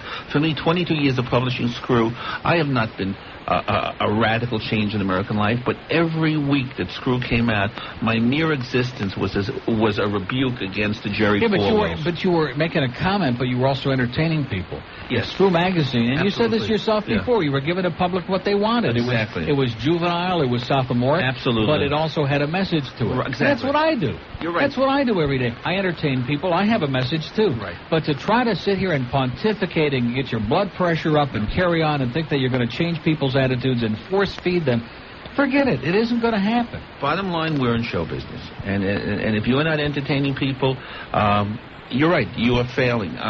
Screw Magazine is not a polemic for sexual freedom. Its mere existence is a statement. And bottom line, let's leave the reader happy, give him some good value. That's good enough for me. Exactly. 11:52. Some eggs. 52. Some eggs. And some BLTs, no doubt, or toast, or whatever they got. Got some diet soda for me. And the best part of it is you can be witness. I'm not touching anything. How do you like that? Oh, hash browns. Look at that. That's enough for Al. What's Patty going to eat? Excellent. Anyway, we've reached a milestone. We need a little sound effect. Well, that could be it, or maybe... Anyway, Mr. Disney just came in. Now, he already donated, as he did last year, $1,000 personally for Camillus House. Now here's a check from WIOD and our friends the Coast next door for another $1,000 for Camillus House, which puts us, that's a very important donation, because it puts us over the $80,000 mark even before the mail comes in today. $80,444.85. In fact, maybe Murray can, would you do me a big favor, Murray? I mean, you already do us, but can you do the erasers right there on the front? Is there chalk, or is the chalk all in the other room? The chalk is all gone. Okay, we'll get a piece of chalk. George, bring him a piece of chalk from the other room. We'll put it up because it's a real milestone. Oh, look at that. Little sausage, little ham. Yeah, now we're cooking, huh? Boy, I haven't seen a little... man, this man is smiling from ear to rear now. The Eaton Sheriff, huh? You know the sheriff in the car spots, the guy in Georgia, the big fat sheriff that's in all those car spots? You could be like him. You put the uniform on. The only problem is it's going to cost the taxpayers a fortune to clothe this man. Can you imagine a sheriff's outfit that we're going to have to put together for you? It's going to cost us millions. Is that mic on, by the way? I don't think so. I don't hear it. What were you saying? I'm going to feed myself with my own money. Any calls from Nick now on the Broward line? Let's see. Let's take a Broward call from... now, look at that. 6 is North Miami. 4 is Fort Lauderdale. Hello. Al. Hi. Back in the 60s, do you remember a movie called It Happened in Hollywood? I made it. You made that movie? I'm in it. I play the king of the Philistines. If you watch halfway through the film, you'll see me involved in in explicit sexual activities.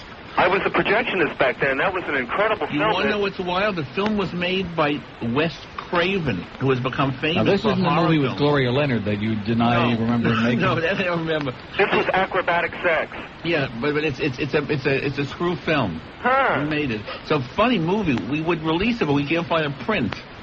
See, back then, you know, when the movie theaters used to show, when they used to have porno theaters, I ran 35mm porno films in one theater, and the other theater was regular Hollywood films. That's funny. You got confused. And it was great. It was great. Hey, did any of the patrons ever get confused and wind up in the wrong one? All the time.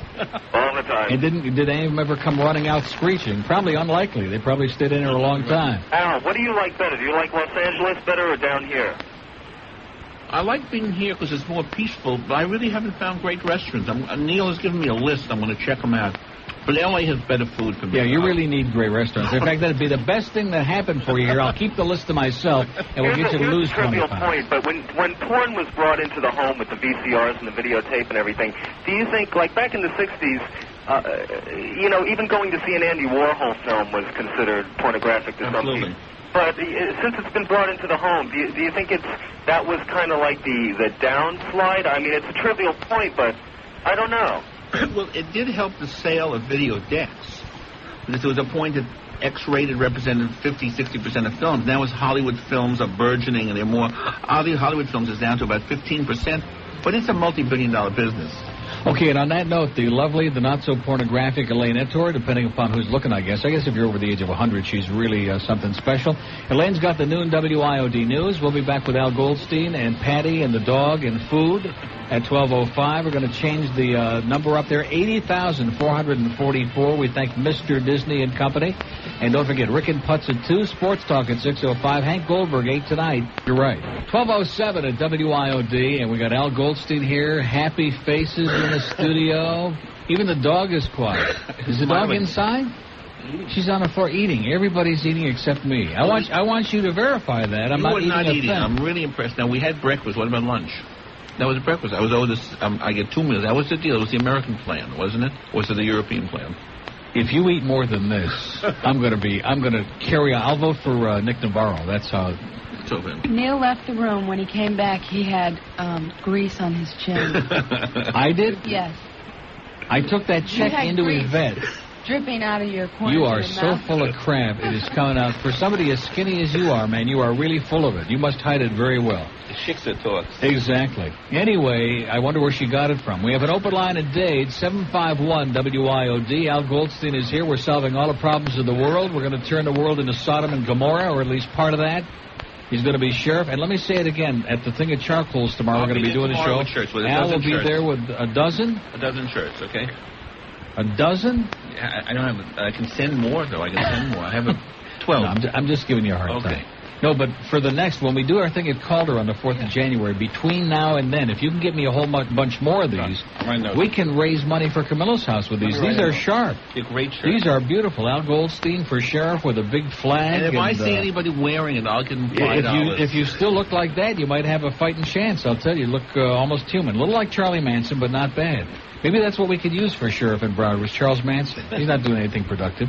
We have an open line in Broward, 524-WIOD, South Miami. Hey, how are you doing? Okay.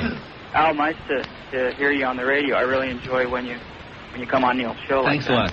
Thank you. Listen, Channel 10 had an exclusive last night. I don't know if you caught it, Al, about the Broward Sheriff's Office having 3 separate investigations on sexual misconduct. Could not believe it. It's unbelievable. I mean, Nick's days are really numbered. Besides having so many of his cases reversed because of improper seizures of boats and stuff, right? And the thing with his wife, there's some scrutiny going on her. It is really, he really runs the worst sheriff's office in the United States. And again, I, knowing nothing about law enforcement, at least know what's legal and illegal. And the way to fight crime is to get rid of Nick. I mean, fight crime at the first place, the sheriff's office. Well, I wish you all the luck. Thank you very much. I hope it works out. Neil, you said something earlier that I've heard a number of times talking with associates of mine about the homeless. Yeah. About saying how they're homeless because they want to be homeless. Oh, yeah, that's the biggest crock I've ever heard in my life. Yeah, it's unbelievable. I mean, anyone who thinks that people want to live that existence, and maybe there are a few, but well, you know, there are some people who have been out who are, thanks to Reagan especially, they opened up the mental institutions and they put a lot of people out on the streets because they cut off the funding.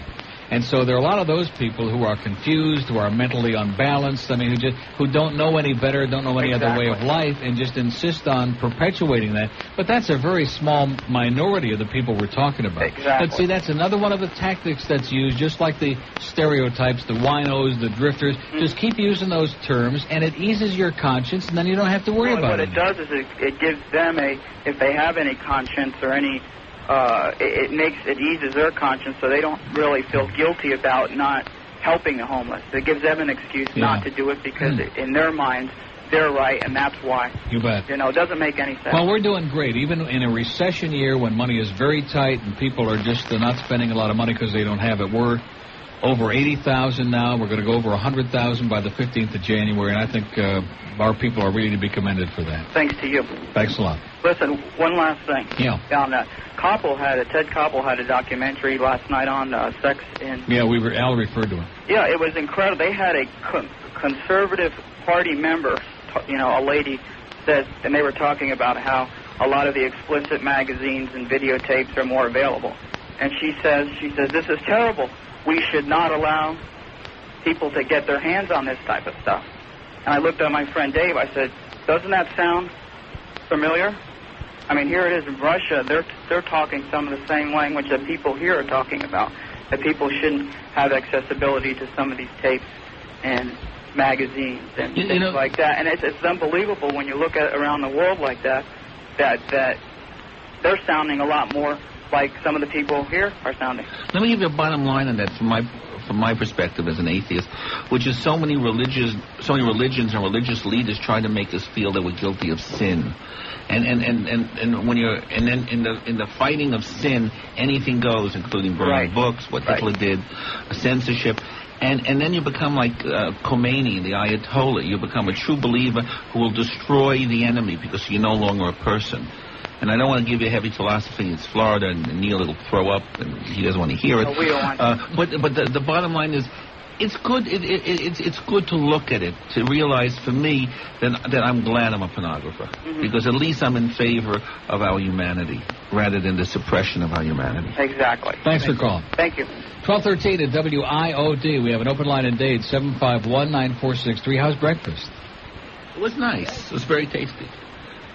But I'm a little hungry. Oh, no. No, I'm full. I'm not going to tell you, because Jeff from Pizza Loft wanted to bring food also. No, and I told George, you tell him, no way, Jose. No, because you are. Now, you don't look quite as rotund as you were last time. 12 pounds. Yeah, and it actually shows, which is a miracle. Trying to be good. Because 12 out of 4 digits isn't that much.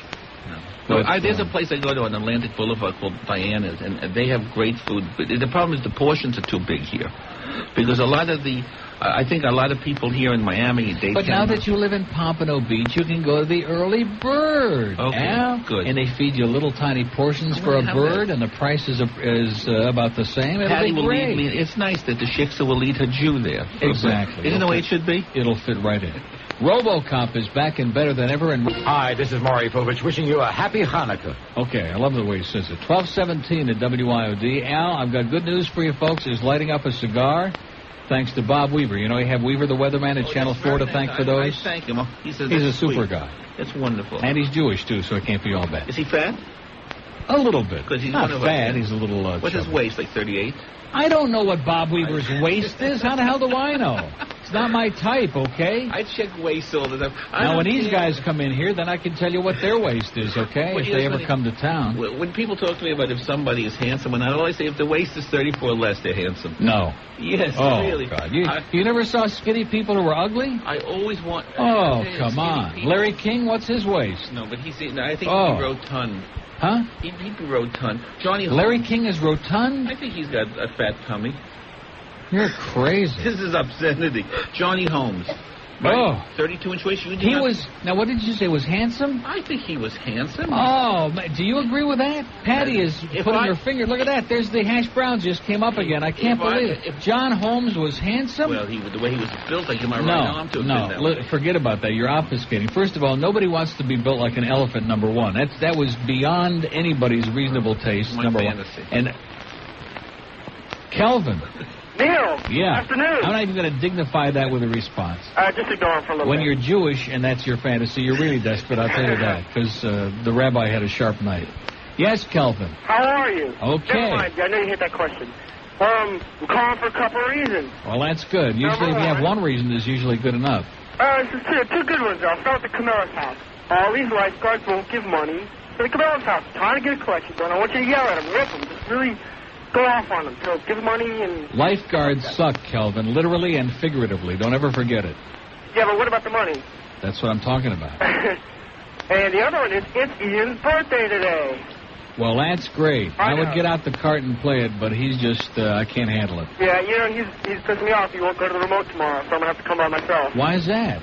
He says he went to the last remote. You know, he's being a baby. Just he needs to butch up. Well, you know what? We'll have a real good time without him, Kelvin. You just show up in your underwear. We'll have a great time. Okay. What Okay. color? Purple would be nice. I think I'll have In to... fact, we got a whole bunch of Zuba caps and pants we're giving away tomorrow, so you might go away well-dressed. Okay, Kelvin? I'll see what I can do. See you tomorrow. All right. Bye-bye. Broward line. Come on, Neil. I want to get my... That was a Broward line. Oh, that's What do my you constituency? see? That's your constituency right there. Zuba pants and caps and underwear. I'm Now, in trouble. I don't understand. How long have you had that place in Pompano Beach? 2 years, and you still don't understand where you are? I'm amazed. You don't sit back. I mean, I know you've got the dog on your shoulder, I but love my let people hear you, so okay? If you want to be the sheriff, you can't be meek. West Palm Beach. Hi, Neil. How are you? Great. Did you have a good vacation? Outstanding. The, Mr. Goldstein. Hi. Hi. You had an old friend, Dr. Tony. Oh, Tony Grant. Yeah. Well, My love interest, Tony Grant, was very big in L.A. radio. She had a book on feminism, which she basically repudiated because she felt that women should be taken care of by men. And Tony and I were lovers and lived together for about 8 months. yeah, but from what I understand, when you told a story once before, that she denies even knowing you. Yeah, but then she quit radio, and she quit the station in Los Angeles because I had everything on tape. I had evidence, I had corroboration, and she retired from radio. L.A. wasn't big enough for her and I. Tony's actually a great, just there's a bit of hypocrisy. She would not admit that she went to bed with me or that she was into S&M and loved to be hung upside down. And everything was on tape. I think it made her a more diverse radio personality. Well, I tell you what, I knew her many, many years ago in high school. Pretty lady. And when she had the Jewish name, what was her name? She not only changed her name, she had her family change her name. People never realized she was a Jew from Mount Vernon. Denial. Yeah, but it's if you're a Jew, you're a Jew. I mean, I can see shortening the name for marquee point of view, but if you're a Jew, you're a Jew. That's what you accept. Like Dinah Shore. Yeah, I mean, Gilbert Godfrey and I are Jews, and people know it, right? Right, but same thing happened to me. I ran into her 20 years after I finished school with her, and I knew her too, and she wouldn't even talk to me when I tried to talk to her. Well, in your case, she was right, but in my case, it was wrong. No, I'm doing Don Rickles. It's okay. I know, you're good. Thanks a lot. Thank you. Okay. 22 afternoon. How's Tony doing, by the way? She quit radio. She's got a new husband, and no one has heard from her in 2 years. I did a show. What a public service that is. I drove her out of radio. You know Tom Leykis. I did a show, and then she tried to get him fired for putting me on. And ultimately, 2 days later, she had to quit the show. It's not that she went, that she and I were lovers that offended me. It's that she denied it. I felt if I was good enough to do it, I'm good enough to at least be acknowledged for doing it. Doesn't that make sense to you? But you're no John Holmes. Clearly That's not. No, in fact, I'm so minuscule, it's almost like not doing it. Are you, no, seriously, are you joking? I am a size no, forget queen. about that. Because to me, that's grotesque, okay, that whole size business. But you really thought that he was a handsome man?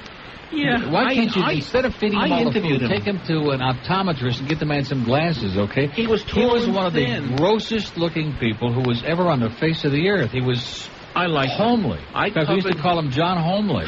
I covered his murder trial for Playboy, which he was acquitted of those 4 murders, and I thought I liked the way he looked. And I would have given him my right arm. I figured I never would have been rejected by a woman if I had his accoutrements. Thank God for Peter North. That's all I can say. 1227 at WID. So you're coming by at Charcoals tomorrow with the T-shirts because there's going to be free food for everybody. Yes, good. Free buffet. I'm going to find a place. A few wings, a little of this, a little of that. If I get there early, will they get a shot of more food? Finger food, as they say. I'd rather have, arm food. Well, they got that there, too. Okay, we'll provide you with whatever you want. Anyway, I just want to mention we'll be doing our show tomorrow at the brand-new Charcoals just south of Commercial on University Drive. The address is 5426 North University Drive, and we've got all kinds of stuff we're going to be drawing for. Free Panasonic car phone, courtesy of Gold Coast Cellular. We've got, naturally, the tapes and the T-shirts, and also a small select number of the Al Goldstein for Sheriff of Broward T-shirts, which are beautiful. We got a pair of tickets to the Paul Simon concert to be given away, courtesy of Phantasma Productions. We got a whole bunch of Zuba pants and hats, courtesy of the Dolphins. Dinner certificates from Charcoals and Pizza Loft. Dinner from Frascati's Italian Restaurant. A pair of matching lamps from Design Lighting. And a free buffet. And a partridge in a pear tree. What the hell more could you want than that? When's the Paul Simon concert? Don't ask me, Coy. What the hell do I know? I've been out of town. I wonder if I could, finagle some tickets. As a matter of fact, it's funny I've been out of town because I was in Vegas, and he's coming to Vegas, right around New Year's. Because I'm here till January 5th. If there's anything free, I want it. Yeah, that's what I was afraid of. Mobile in Fort Lauderdale. Yeah, hi, I'd like to speak to Sheriff Goldstein. Thank you. I love the sound of that. Sounds good, yeah. I'll follow you any place. We need a Jewish sheriff, don't we? Absolutely. I'd like to be a campaign manager. Listen, let's talk about it. Listen, I'm Jewish. I've come from New York originally. I've been here for 20 years. I think you'd be a hell of a sheriff. We'll buy votes. We'll pay more than for Nick. If Nick's paying $1, we'll pay $1.10. Gotta get rid of that right-wing publicity-seeking douchebag. He really is, a total moron. And one of these days when I debate him, I'm going to, highlight his failures. I don't think he'll talk to you. He's afraid. He's going to be running. He's running. Mr. Macho Man's afraid to debate Al Goldstein. You think that if you got any connections, you could bring John Gotti down here if you got elected? Let's have a good time here, okay? You must know John. We know John. Yeah. I like John because he's getting fat, too. Is he? Gained weight. He's now a 41-inch waist. First, we got to get him out of jail. Yeah, he'll be out by Friday, I hope. Al, I want to wish you the best. Thank you very much. Happy holidays, and Neil, happy Hanukkah, and everything else. And the same to you, sir. Thank you. Okay. Something about that music. It does it. It's wonderful. I'm going to be waiting. I want to see the movie Christmas. Cannot wait. First showing is 12. There always when we had the casino gambling things on the ballot here, of course, there's such vision in the state that they voted down every time.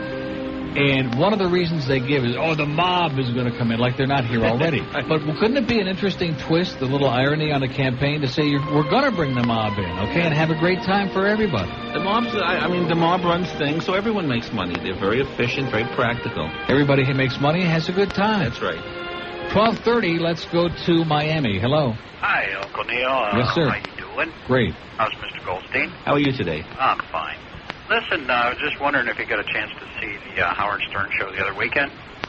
I think the show is terrible. Yeah. I feel bad because, actually, I sued Howard because I did his TV show, and he edited me out because I'm an AFTRA member. He owed me $550, which he wouldn't pay. Right. So I took him to small claims court, and we settled on $350. Did you get a chance to see the lesbian connection he had on there? Did you see that one, Patty? I heard some people tell me that was cute, but he's too ugly to be on television. Yeah. His nose is too big. He needs a nose job. His hair is too old to have hair like that. He's so talented. I mean, he's degrading, yes, but he is very talented. On radio. On radio. His radio show is great. His TV. You know, this is about his third or fourth attempt on TV, and he just doesn't cut it on TV. He's gruesome. No, it's true. He's bad, and the horse's teeth. What's her name? Robin. I mean, Robin should be shot. You know, she counts. She lifts her hoof up and taps. 1 or 2% of porn is about this. The other 90%, 98% is consenting sex, men and women who are exhibitionists, who have desires of being stars, who enjoy sex, who want to do it. They're no different than people who are athletes, who are football players or hockey players. They're proud of their specialties, and what's wrong with that? I mean, again, it's easy to distinguish. Do you think that the repression that they put on that is what causes these mass murderer types to claim that pornography is what fuels them? Well, the famous one, who was the guy who Bundy, who blamed it on pornography. I mean, Bundy, all the studies I've seen, was abused as a child. His grandfather threw him against the wall. He was an alcoholic. Bundy learned to be violent because he didn't learn love. He was brutalized and sort of that's how he learned things. Child abusers become child abusers. Pornography didn't fit anything into his life because everyone admits, including Gloria Steinem and Betty Friedan, that rape is not a crime of sex. I mean, this is as boring to Neil as to me. We've been through it so many years. But rape is not a crime of sex. It's a crime of violence. It's power. And so Bundy blamed anybody, blamed society. He refused to take responsibility. And, of course, the right wing jumped on his blaming of pornography. All pornography does is it results, if it's good pornography, in an activity. The activity is masturbation or sexuality with one's girlfriend, boyfriend, or wife. If you think that that's an activity that's a sin, as Catholics believe that masturbation is, obviously you're against pornography. It's that simple. Oh, I understand. I was just curious what you felt about it. And I also wanted to thank Neil for what you're doing for Camillus House. Okay, thanks a lot. And I think Sheriff Nick should personally hand you some type of citation or award for what you're doing.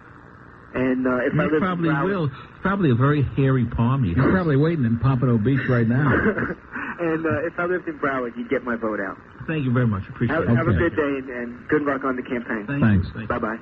1245 at WIOD. We've got two open lines. They're both in Dade County. 751 repression. 751-9463. Tamarack. Hi, Neil. Yes. Good day, Neil, and good day, Al. Hi. First, I wanted to ask Neil a question. I'll ask Al. I was watching a show yesterday, Neil. I mentioned I'm not much into horses, but there's a tragic story. You ever hear of a horse called Ruffian? Yeah. Yes. I'm not a veterinarian.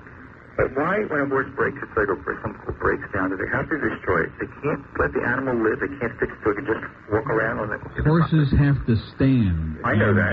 And Ruffian was such a tremendous horse that when she broke down in that match race with Foolish Pleasure, they tried to save her anyway, which a lesser horse they would have just put to sleep immediately. Why are they and so they cruel? operated and they tried to save her, and the operation was successful, but the problem was that she, even under medication, horses thrash around. It's like a reflex, and so much that she re-broke the leg, and in a very short period of time they had to destroy her. But horses are just stand-up kind of animals, and they have to stand on their legs. And is that because thoroughbreds have very thin legs and very big bodies? And all that pressure is on the leg? Yeah, well, that's one of the reasons that more of them break down than, for example, standardbreds or harness horses, because they're running and they're putting more pressure and they're built differently. I see. So in other words, unless the horse is like something like Spectacular or Seattle Slew, they really don't go out of their way to try to save it. If they really they think for the horse's sake, they'll just put that up its misery, right? Yeah, because it's virtually impossible. Because let's face it, if they had the ability to do it, like Gopher Wand, who broke down in the Breeders' Cup a few weeks ago, it's just a hopeless situation. Well, I thought the reason they did it was foolishly thought that they could save the horse, but since it couldn't run anymore, they couldn't make any more money, they'd kill it. No. That's what I thought. Okay. Let me ask Al a question. Al, but the horse had a very thin waist. What? Oh, jeez. He said the horse was good looking because it had a thin waist. Jeez. Oh. Okay, Al, let me ask you a question. Have you ever heard of we had a bachelor party for a bunch of medical school students, which I am one, and they're pretty perverted guys because we've The seen most. Yeah, we've seen it all in digital. We've seen your bills. Yeah, wait till I graduate. Thing is, my friend was talking about a company that makes really good videos out of the ordinary. Nothing with violence, but it's called Janus, Janus. Ever heard of it? Well, I thought there was a company, Janus, that actually used to do legitimate foreign films in the 60s. Janus. They're located in California somewhere. Okay, it must be a new company because Janus was actually a releasing company of foreign films that were R-rated and were not sexual. So, now, if I give you a couple titles, maybe you'd recognize. Go ahead, shoot.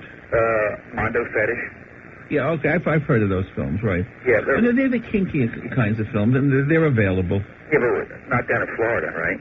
Well, Florida, I mean... Well, what was that, Hondo Fetish? Is that somebody who's got a thing for John Havlicek? What is that? And then there's the Jewish one, Handel Fetish. Yeah, right. Bargaining with Hasidim. Yeah. Or for the big eaters like Al, Mandelbread Fetish. Okay, another question I wanted to ask you, Al. We can never understand, whenever they make these movies, what is the attraction for most all men, for women with women? Oh, okay, I'll tell you what I believe. It's non-threatening. That most guys, I think, don't know what to look at in a porno film. They don't want to look at another male's genitalia. I know, like, I'm hung up with that. Am I bigger? Am I smaller? He has two. I only have one, stuff like that. Yeah. But you look at two women, three women, there's nothing that is frightening to you or threatening. Plus, the average male ego is such that he figures these women would not be with each other if he was on the set.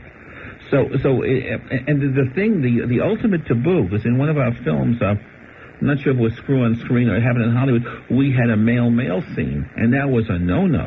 Well, that's how much... You see, that's scary because that is very threatening to most men. Because I really think most men do have latent homosexuality and are afraid of that.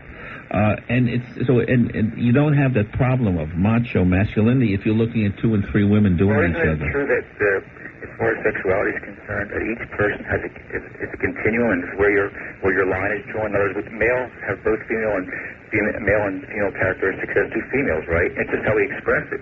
Yeah, I know. I agree with that. I run a lot of phone lines in New York, sex phone lines. The most popular one, and I'll clean it up, is chicks with penises.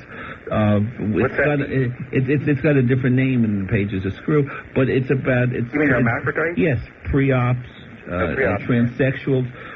This turns on a guy because he seems to be with a woman with breasts, right. And that woman also has male apparatus. So it is the number one economic grossing sex phone line we have in New York.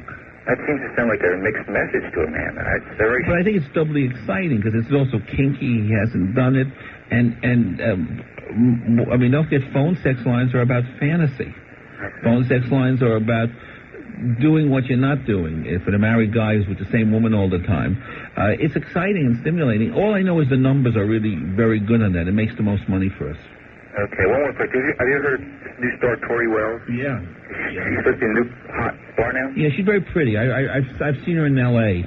I haven't interviewed her, but she's a very attractive woman. Are there a lot of Jewish porno stars? Yeah. The interesting thing, we did a story in Screw, 90% of the males are Jewish.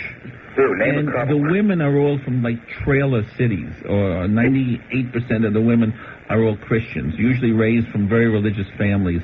The only Jewish ones I know, really, were Gloria Leonard, who's much past her prime for actually doing it. But the women were all Catholic. Mm-hmm. And the guys were happy to be getting it for free and also getting paid for it. Harry Reams. Not John Leslie. Jamie Gillis. No, not John Leslie. Jamie Gillis is Jewish? Yeah, Jamie's Jewish. Well, John Leslie I think he's ugly, but... He is ugly. He has a real... Ron Jeremy is Jewish? Yeah, Howard Stern knows, doesn't he? Jamie... Whose nose is uglier, Howard Stern's or Jamie Gillis? Have you ever seen them together? Share it. Have you ever seen them together? Yeah. Okay, well, thanks a lot. Thanks for calling. 1251 at WIOD with Mr. Sheriff Al Goldstein. We have an open line at Broward, 524. 2 in Dade, 751. WIOD. And I want you to help me with a spot because I mentioned. Really? How old was she when you made that movie, Gloria Leonard? You don't remember? You still don't remember that movie? In passing, I do. Last time you hear you put on an act, you pretended you didn't remember the movie with Gloria Leonard. But I'm recommending it happen in Hollywood, where you see me nude doing it. Oh, this is your dream come true. Slim and beautiful. Mobile. Hello. Yes, sir. Hi. I'd like to say hello to Al. Hi, how you doing? How you doing, Al Goldstein? I haven't spoken to you in about 13 years, so I'd like to ask you a few questions. Shoot. Number one, is Joe still the super at 116 West 14th? Sad thing, he died of AIDS. Oh, you're kidding. 4 years ago. We have a new super named Obi, O-B-I-E. But we love Joe because he was big, fat, and he ate more than I did. And he made me look thin-waisted. I have a picture of you, myself, and Joe. I know you. The toy place. I mean, not the toy place, the kitty place. You got it. Bunnies, right? Right. I got you. Steve, how are you, Al? How you feeling? I heard you were down here. Yeah, been down here for about 13 years. Okay, so are you Broward? Yes, Great. I'm in Broward, and... Are you a registered voter?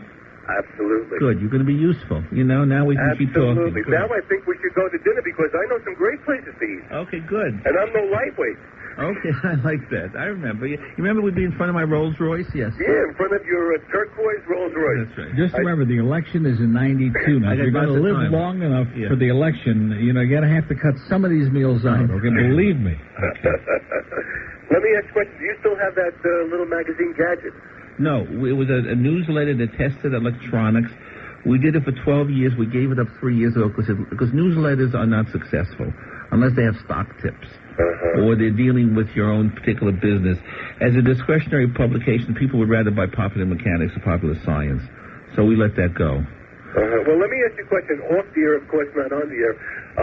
If you want to give me a number, I'll give you my number. Yes, okay, absolutely. Absolutely. Okay, hold on a second, okay? Okay. That's on the Star line. Now, why don't you take his number? Good, thank you. And then Al will call him, and then you can swap numbers or whatever else you want to swap. Thank you, great. By the way, I have to do a little play-by-play on this to show you what a captivating show we've had here today for these last 3 hours. If we only, now's the time, even as ugly as we are and fat, we'll be on television because Patty is sitting here with one elbow on the table with a dog in her lap. They are both sound asleep. Well, she's content. She had a nice breakfast. She's tired of hearing your BS. She's heard it all a million times before, and the same for me. That's right. And she's just having a nice rest. And she is out solid. I mean, I could sit there, I could scream, and it ain't going to bother me. Yeah, Miss Milwaukee is sleepy. No, and she's had 3 years of bliss with me. She's my fourth wife. Well, yeah, you can say all this now because she can't respond. No. You know, do you realize that she has her dream? She always wanted a Jewish husband, and she has one. For a shiksa, that is the ultimate objective, isn't it? Is it? To have a Jew. She has her own Jew. I thought it was no big deal. Anyway, we have an open line today at 751 and one on the Star line for our great Bell South Mobility folks out there, Star IOD. Elaine Etor is standing by with our exciting 1 o'clock news. Elaine, who is by the way, speaking of fetishes, she is into old men. She really is? Yeah. Well, much older than you. How big a waist is she into? Well, I don't know, but her waist is like Karen Carpenter. Anyway, she's got the 1 o'clock news. We'll come back with Al Goldstein at 105. Rick and Putz with... I was just thinking while I was playing that. I got it all solved for you. You know you're going to get the living and breathing vote in Broward, right, okay? Exactly. But the big geriatric vote, you come out and deal with an early bird special. I'm serious. Wait, early bird vote. Early bird everything. You're right. Can I give them early a couple bird traffic tickets? Early bird, I'm serious. No, you're right. It's a brilliant idea. Win them over, no problem at all. And early bird voting, I'll give them chicken soup before they go in the ballot box. It's brilliant. In fact, when they're standing on line, you would put up a big sign, Rascal House North, okay, and we'll pretend that they're standing on line down here, and you'll have a guy working the line with bagels and rolls. We'll stuff silverware and sweet and low in their pocket. Folks, they'll have it made. They'll shuffle in. No. Give them what they want. We're going to do it. Nick's days are numbered. Okay. Carroll City. Right here, dude. Hold on. Okay. Yeah, what's up, man? What's that, speakerphone or? Yeah, that's speakerphone, dude. You can always tell. All these hot shots have speakerphone. You can always tell, though, right? No matter how good they say it is. Terrible. You can always tell it's yodeling in the canyon. This is a brand new one, dude. Yeah, but we could tell. How can we could tell? We're not clairvoyant. It means there's something about it that's not good. You probably bought the $39 model from Home Shopping Center or something. No, this one was 161. But You got beat, babe, because I paid $19.95. But it's great because you can keep one hand on the phone and the other hand somewhere else. Yeah, well, you can scratch your forehead, I know. Right, scratch something. So anyway... As I was saying, hey, Neil, this is Lou, bro. Yeah. Lou from FIU, Cal City. How you doing, Lou? All right, man. Tomorrow's my birthday. I'll be there. Happy birthday, Lou. We'll be looking for you. We'll have bells on. Exactly. There's somewhere where they can hang. Okay. See you tomorrow, Lou. No, seriously. Yeah. I have a question for Al. Thank God. Okay. Al, you're definitely wrong. How could you say John Holmes is good looking? I think he is, but I like skinny guys. Al is an old man with very weak eyes, okay? And I like skinny guys, I really do. I mean, to me, fat is bad. I'm going to be interviewing Dom DeLuise in 2 weeks in New York. Now, you're going to tell me he's handsome? No, I but like Dom. he's funny. He's great. Dom's funny. They should put him in a Glad bag and lock him up. Well, we're going to talk about diets because he's really self-destructive with his food, as I am. Gigantic, hip surgery. A brilliant guy. I think he's so funny. Al, whatever happened to, is Tony the Hook Perez still around? No. Years ago. You're talking about nostalgia films now. Right. Okay, Lou. Thanks, Lou. Happy See you birthday. Tomorrow. Boy, Lou is just in a coma. We have an open line today at 751. Oh, he's okay. He's just speechless. That one hand is too busy. Exactly. I think we just came to a conclusion. 751 WIOD with Al Goldstein. Sheriff Al, for your holidays, here's a great place. Here's another restaurant you should try. You ever try fondue, or are you too lazy? OD with Sheriff Al. We have an open line today at 751. Here's a mobile in Fort Lauderdale. Hello. Yes, sir. I just went through the tunnel. I was breaking up. It's a real pleasure to hear you and speak to you, Al Goldstein. I think you're doing fantastic things for people. Thank you very much. Thank you. We're really going to the Kinney Tunnel? Yeah, right. Yeah, well, who is Kinney? Are you going to change the name to the Kinsey Tunnel? Right. But who is this guy Kinney? He must have been some county person. Who knows? I don't know. Henry Kinney. I have no idea who he was. Probably a friend of Sheriff Nick. Well, he did porno films, didn't he? I really wanted to say something about Sheriff Nick, but watch after the holidays and after the inauguration. I think you're going to see something involve Sheriff Nick. Good. I really do think his days are numbered. I think the old adage, enough rope and they'll hang themselves. Yeah, it's culminating into so much stuff now. Perfectly true with him. Could you tell me, you said you covered the murder trial of John Holmes. Yes. Could you refresh my memory? I remember what happened. It was the Laurel Canyon murders. And in Los Angeles. In L.A. There's a guy, Eddie Nash, who was a drug dealer. He's still in prison. And Johnny Holmes became a cocaine user, heroin user, really heavy drugs. And there were 4 people murdered in Laurel Canyon. Holmes was there. Holmes went on trial, and in any other jurisdiction but L.A., he would have been convicted. But the jury, and I was there covering the trial for Playboy. That's very funny. So what happened was, according to the defense, John was forced to be there. Eddie Nash had been ripped off in some drug purchase and wanted revenge, and so Holmes, in order to save his rear end, led everybody to this other group of people, and all 4 were massacred. And Holmes was acquitted. But I spent time with him. I interviewed him.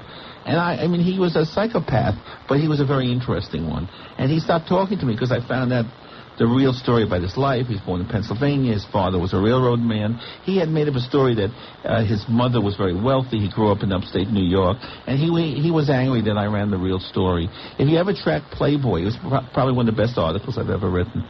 Last month's Playboy had an article by me about fishing in Bangkok. And Neil and I were talking about trips. Bangkok is the place to go before you die. That's what I understand. Bangkok you will love. We have more friends who love it. I'm serious. Bangkok is where you must go. But I'm also told there's a place called something like Boys Town where we can find lots of young men. Where? Yeah, in Bangkok? Nearby.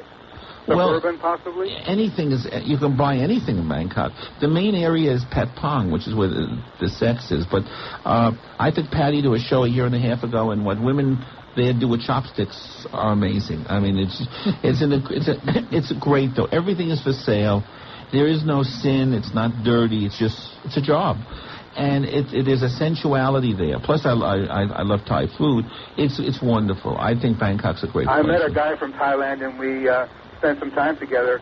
And afterward, I said something about being well equipped, and he said, "We're not Chinese," which I thought was rather cute. Well, Patty will tell you a story. We were with a friend of ours from L.A. who's gay, and so he took me to a gay club he'd been to, and Patty was with me, and 50 guys were on stage doing it. And I remember telling Patty, look at all these guys looking at me. They weren't looking at me. They were looking at Patty because they're mostly bisexual. But, I mean, anything goes there. And I think it's great. I think Bangkok is the place. If I were not married, it's where I'd want to retire to. The hell with Switzerland. So who's talking about Switzerland? I just thought I'd throw it in. Oh, okay. Okay, have a good one. Thanks a lot. 118 at WIOD. We have an open line on the Star. Where did Switzerland come from all of a sudden? Were you talking about Amsterdam? People always say retire in Switzerland. For what? Because it's so beautiful and you see the mountains. Oh, jeez. You want to see mountains, you don't have to go to Switzerland. Right. Go to Amsterdam is great. No, but it's too cold. Bangkok's always warm. It's 80 and 90 degrees. Listen, I don't want to sound like a world traveler because I've been to Europe 2 years in a row, which hardly qualifies me. I mean, I've been to Hawaii 6 times. But as far as out of this country, I've been to Europe twice. But I was in Rome. I was in Amsterdam. I was in Copenhagen, which I thought was very boring. By the way, they totally sanitized Copenhagen. It's like Pembroke Pines. It's boring. Tivoli Gardens, you went to? Boring. It's like the size of this room, Tivoli Gardens. But Rome was outstanding, exciting. I think that all of Europe. I mean, you know, and as the years go on, hopefully if I'm still around, I'm going to check it all out. But I think Europe is fascinating. The dollar is weak. Did you find that? I felt poor in Europe. I'm going to be going in June on a cruise with Patty, which I've never done cruises before, but I'm told it's 13 days of eating, and that's really exciting. I'm going cruising. Patty said he's on cruising. Unbelievable. Okay. He's awake, by the way. You know this. Maybe we can have the sheriff in the box, okay? Because that's what I think is going to happen by 90. You got to stop. You got to stop. I'm going to watch my food. But we would like you to have your own Max card because if you want to eat at some of the best restaurants in town, that's all we talk about on this show is food. And I'm telling him to stop. Yeah. But you might as well save some money, okay? Spread it around a little bit. If you like Chinese food, Japanese, German, Mexican, deli, whatever it is. Max card is honored at some of the very finest restaurants all over South Florida. In fact, in Dayton. Yeah, an eating cruise. 123 with Mr. Food. Why don't you just forget about Sheriff? The guy in Channel 10 looks a little long in the tooth. Why don't you just become Mr. Food? You know you've had problems with the station saying that they're afraid I'm going to be on, and you know I'm clean. They don't understand. I think they're finally outgrowing that. Yeah, I'd much rather talk about food. How's Alex Bennett doing, by the way? We did a show in San Francisco, and Alex has got good ratings there, and he's happy. He hated Florida. Florida hated him, and he's happy in San Francisco. And he's funny. He said that he's now 29, I should tell you. You remember? You nailed him. By the end of next year, this guy should be like a teenager. In fact, by the end of the year, you'll fly him to Bangkok, okay? He'll be like unbelievable. But I loved it because Alex is a friend, and then he got caught in this lie. And you remembered his age from his previous time, and he's nailed. And he didn't know what to do with it because we laughed. Patty and I would laugh as he would. Well, first of all, the guy looks. If I looked at him, I'd say here's a guy in his early 50s, which is about what he is. Right.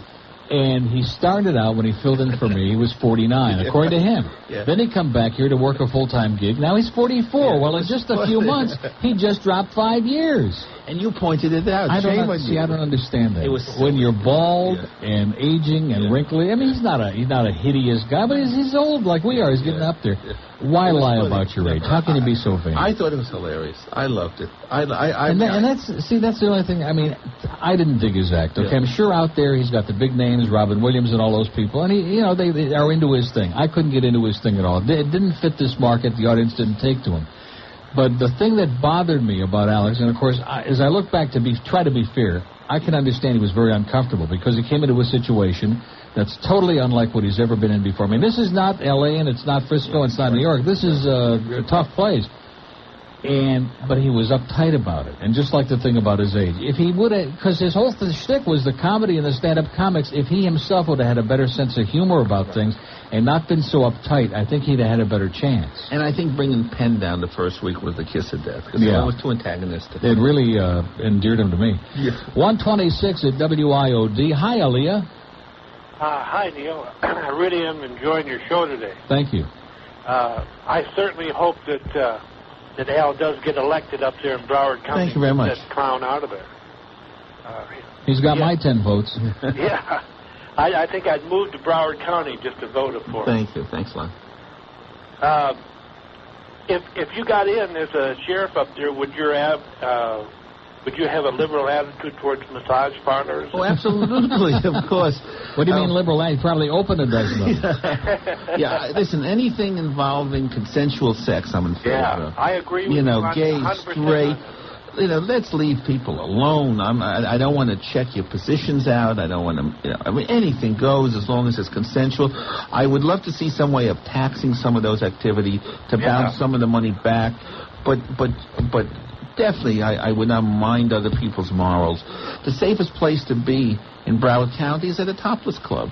So I would think we need more topless clubs and less bingo. I think, when wait a people minute. come down... Wait a minute. Did you say less bingo? Less bingo. Okay, as your campaign advisor, let me see you. There was it was a slip of the tongue. Okay. More bingo. Isn't that what you said? Yes, Lots more bingo. You got to keep... Or combine it. Mahjong tournaments. Can we combine it? Heavy-duty Mahjong and shuffleboard tournaments. Mahjong at the topless clubs. Excellent. So you bring the Altacaca with you, right? And he looks at the girls. Wait, Patty, speak. Topless bingo. Outstanding. The chicks we got topless donut shops. What's wrong with topless bingo? Brilliant. I love it. Okay, we're set. Thank you. 16 under the B. Well, Orlando, they've got Disney World. I think we ought to have some adult programs down here to attract some of the people from Flesh World. States. There you go. But thanks a lot. I'll do everything I can to get you elected. Thanks a lot. I appreciate it. And I love your idea, Neil, about early bird voting. Vote early, you get a cup of coffee and a donut. Patty was right on target with that. That's excellent. A Christian knows best. The interesting thing, though, seriously, in Fort Lauderdale, I mean, talk about pathetic. And again, because you got these apathetic people, nobody says too much, they grumble a little bit, unless they're in business and they're all going bankrupt. But here we had Mayor Cox, if we can say that. Yeah. And, we don't want spring break. We don't want all those kids, and they're rowdy, and they're doing this, and they're drinking beer. So we had all these repressive laws. We started busting kids on the beach. And then we made an overt campaign. We said, we don't want you here. Go to Daytona. Go to Texas. We don't want spring break. So we've had, 2 years ago was bad. Last year, an unmitigated disaster.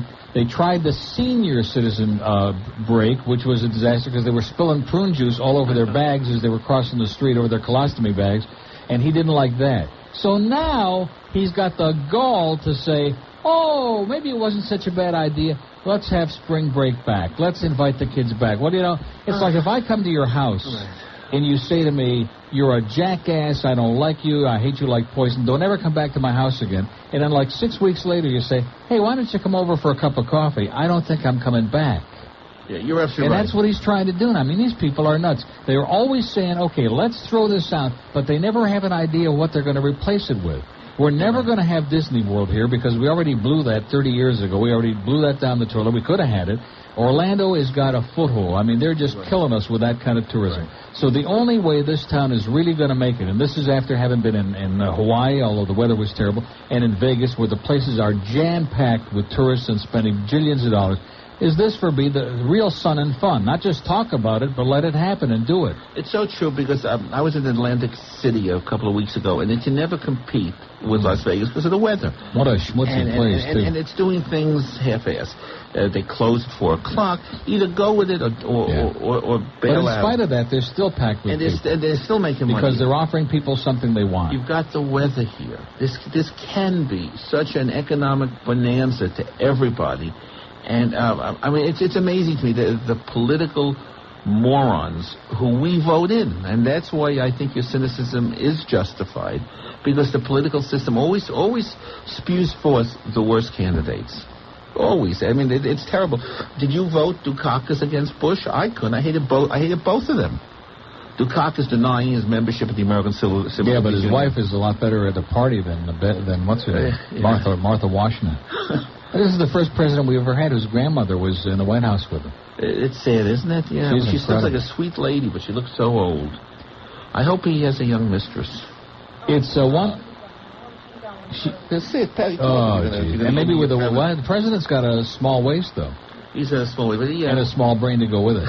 131 at WYOD. We have an open line. And before we go on with any more calls, the interesting thing, I'm sure I said this when you were here last time, but now it's flowered more so. Reagan, who was just a mindless puppet. First he was a mindless puppet at GE, and now he's a mindless puppet for the right-wing extremists. During his years, we all feared the worst. What happened, though, is he planted all the seeds. And now Mr. Kinder, Gentler Fascism has come along under the guise of wanting less government and less repression and being kind and decent to everybody. And now the seeds have all germinated, and man, we've got like a fascist state that we're living in. It's getting worse every day. And the fruits of, to use a bad pun, of Ronald Reagan, what's come to fruition. You're not talking about Ron Jr. now. No, is the lack of regulation. He said less government, so we had more corruption in the Savings and Loan Association. I mean, this is a country that's run amok. In Reagan's new book, which I looked at parts of it, the book is almost has blank pages, like he has a blank mind. And sadly, the American public would probably vote for him again as president. And, the first one that we had, at least in my lifetime, that I can remember with this whole anti-porn thing, was Nixon. Nixon, right. And Nixon appointed the one commission. They did a long, exhaustive study. They came up with a conclusion he didn't like. So then he appointed another group, start all over again. And here's a man, talk about morality. And I want to recommend again, if you weren't listening earlier, the book High Treason, which is the new book about the Kennedy assassination. And even if you've read every book that's out, if you read this one, and I'm almost finished with it, it's incredible. It's in paperback. You should get it. And you cannot come away reading this book without being convinced that Richard Nixon and Richard Helms, who was his director of the CIA, and Howard Hunt and some of his other Watergate cronies were also involved in the planning and carrying out of the assassination of John Kennedy. So here's a man who's appointing all these commissions to study pornography and immorality, who turns out one of the most immoral politicians in the history of the country. Happens all the time. And on that first, on Nixon's list of appointed people to the President's Commission on Obscenity was the name Charles Keating. He was on the committee. It's Mr. Morality, whose sins we're paying for through the nose, going to pay for years to come. 133 with Al Goldstein. We have an open line today at 7519463, and we want to tell you again about our big... I like the way George has a way with words. He said the Hawaiian Tropic guy is bringing in a bunch of stuff to give away at the remote tomorrow. He said, you want me to bring him in or just take his crap and, Yeah, just take his crap and get him out of here and tell him thank you very much and we appreciate it. No, I was in Hawaii. This last vacation of mine, I went to Vegas for what was going to be a day and a half, and then I was going to spend a week basking on the beaches of Hawaii, checking out all of it. This is my 6th time there. Love it. Which island do you go to? Always Waikiki. I always go to Oahu. I know there's great scenery. I don't want to see scenery, okay? I go away. I want to have a great time. Okay. I get to Hawaii, and it is pouring down rain, okay? I left Vegas at 2 o'clock on a Saturday afternoon, or 9 o'clock in the morning, I guess, in Vegas.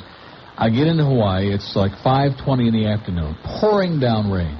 I get in my rent-a-car, I go to the hotel, a Hyatt Regency right on Waikiki Beach. Right. It takes me 2 hours to go what is a 20-minute drive, because I've been there a million times. The traffic is unbearable. I get up the next morning, the wind is blowing, it's freezing, it's nasty. And, of course, I've been lucky. In all my other times I've been there, it's always been paradise, perfect. Blue sky, never rains. And so I got on a plane at 1:20 that afternoon, went back to Vegas. But Hawaii is just packed. I mean, jam-packed. Every hotel is packed. Every kind of... You talk about beautiful people. I mean, the greatest-looking people in the world are in Hawaii. Except for the Japanese. Phenomenal. The Japanese. There's 80% Japanese. Well, the Japanese have taken it over. They own squat, it. Short, squat. No, they're not. How can you say that? There are... all bow-legged women. Have you noticed the women are bow-legged? Oh, jeez. Packing those Panasonics in. You're awful. You're brutal. No. All Japanese are ugly? Yeah, I've seen some incredible-looking Japanese I've never seen a Japanese people. woman I was turned on by, and the Japanese guys are equally ugly. But they're all skinnied out, and no Japanese guys have over a 32-inch waist. Yeah, but that's because they're half people. They're not real people. Oh, no. And you know something? Are you still fighting the war now? Sexually, you'd better get with it if you're going to be sheriff. They've taken over. They're buying up the whole country. Sexually, they're not registered voters, so I can still talk the truth. They're losers. Let me tell you what. When I was in Japan, when I would go to a bordello, they would charge Americans more because we exerted more wear and tear on the sexual parts. They're that small. They're known for being minuscule. It's no accident they created small transistor radios. They think small is best. And how about Chinese? Is not different? Miniature two. But show me a manly Jewish guy. Let me just say this to you, okay? In spite of all of those physical problems, handicaps, they still made 1 billion Chinese, okay? So it goes to show you that it's the motion, not... That's right. Okay. Like Howard would say. I wouldn't say what Howard would say. Anyway, I would, but I can't. 140, let's take a call from Boca. Hello. Neil. Yes, sir. Can I ask Al a question? Sure. Go right ahead. Since Mr. G is an expert on state Okay, chronic, sick. Fort Lauderdale. Hello. Yes, sir. Yeah, hi, Neil. Hi, Mr. Goldstein. How you doing? Hi, I was at your remote, Neil, in Specs on Biscayne in North Miami Beach about a month ago. Yes, sir. And I bought one of the tapes, and you signed your picture for me. And I told you I was going to dub you a copy of a Jewish comedian. He passed away over like 25 years ago. And I was wondering if I could just play a cut from that real quick. I think you and Mr. Goldstein. Yeah, but it won't do any good on the phone. We'll never be able to hear it on the phone. Believe me, it won't go over. Really? It's Al Sherman. My father came in the album a while before he passed away. The camp one, right? Didn't he do that one? Hello, Mother. Yeah. Hello, Mother. Yeah, I got all that stuff. I was going to play Sticks and Stones. Yeah, I got it. You got it already? Yeah. So I shouldn't dub you a copy? Well, no, I don't. Dub me anyway, whatever you've got. I don't have all of them, but I do have an album with some of this stuff. I have my son, the folk singer, and my son, the nut. You have those two? No. Okay, I'll dub them for you. You don't want to hear...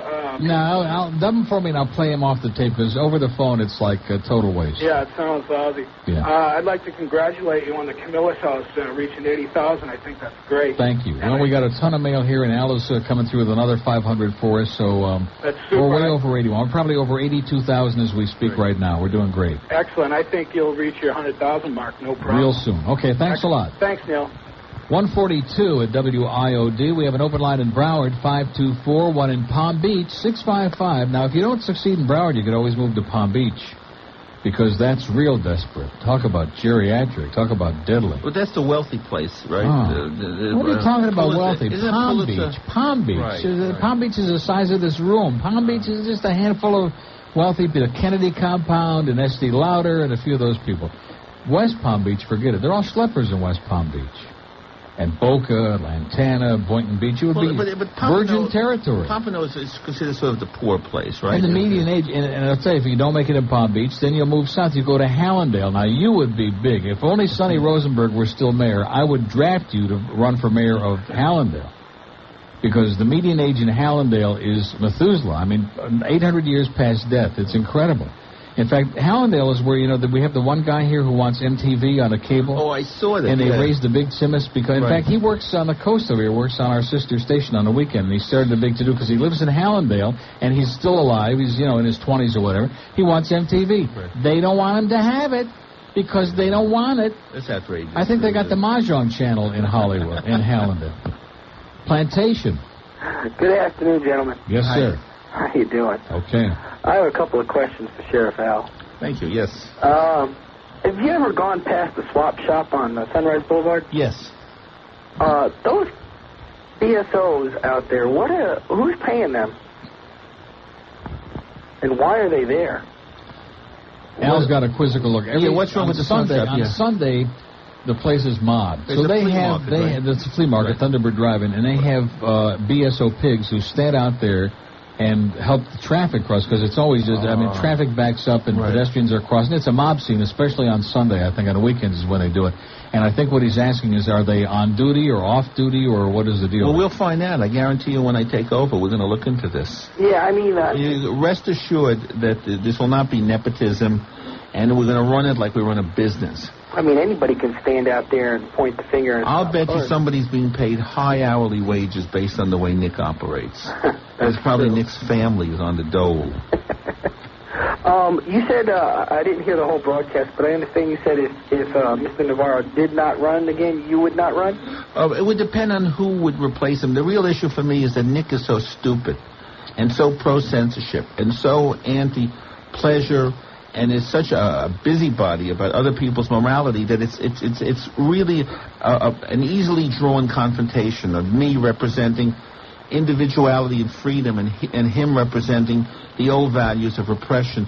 So if he's gone, it's not going to be as clearly drawn unless the other candidates are clones of him. And again, my main campaign will be, let's fight crime in the sheriff's office, because that's where all the crime seems to be. He's monopolizing crime. Everyone's on the take. Not everyone. It seems to be many people are on the take in his office, and he has reversals of things he has done. He's totally inept. He's cheating the taxpayer. So But for me, I do pray he stays in the race so we can have... In addition to which, he wants to be a media celebrity, which you've already attained that, so you don't have to spend any of your time working. Exactly. And again, he may be trying to earn money. I entered the campaign as a millionaire, so I don't have to be for sale. Because I have my money. I will run a clean, legitimate sheriff's office, something which hasn't been done for years. Well, you have my vote. Thank you very much. Thank you. One last question. As far as your the beach is concerned, with the spring break and all that, how would you approach that? Well, I don't know what the sheriff can do, except to me, I would try to have a conducive atmosphere for people who want to have a good time. If somebody does damage to other people's property, there are laws on the books. I mean, it's just respecting other people's property. People having a good time. Some pretty women running around in string bikinis, or guys dressed sexually.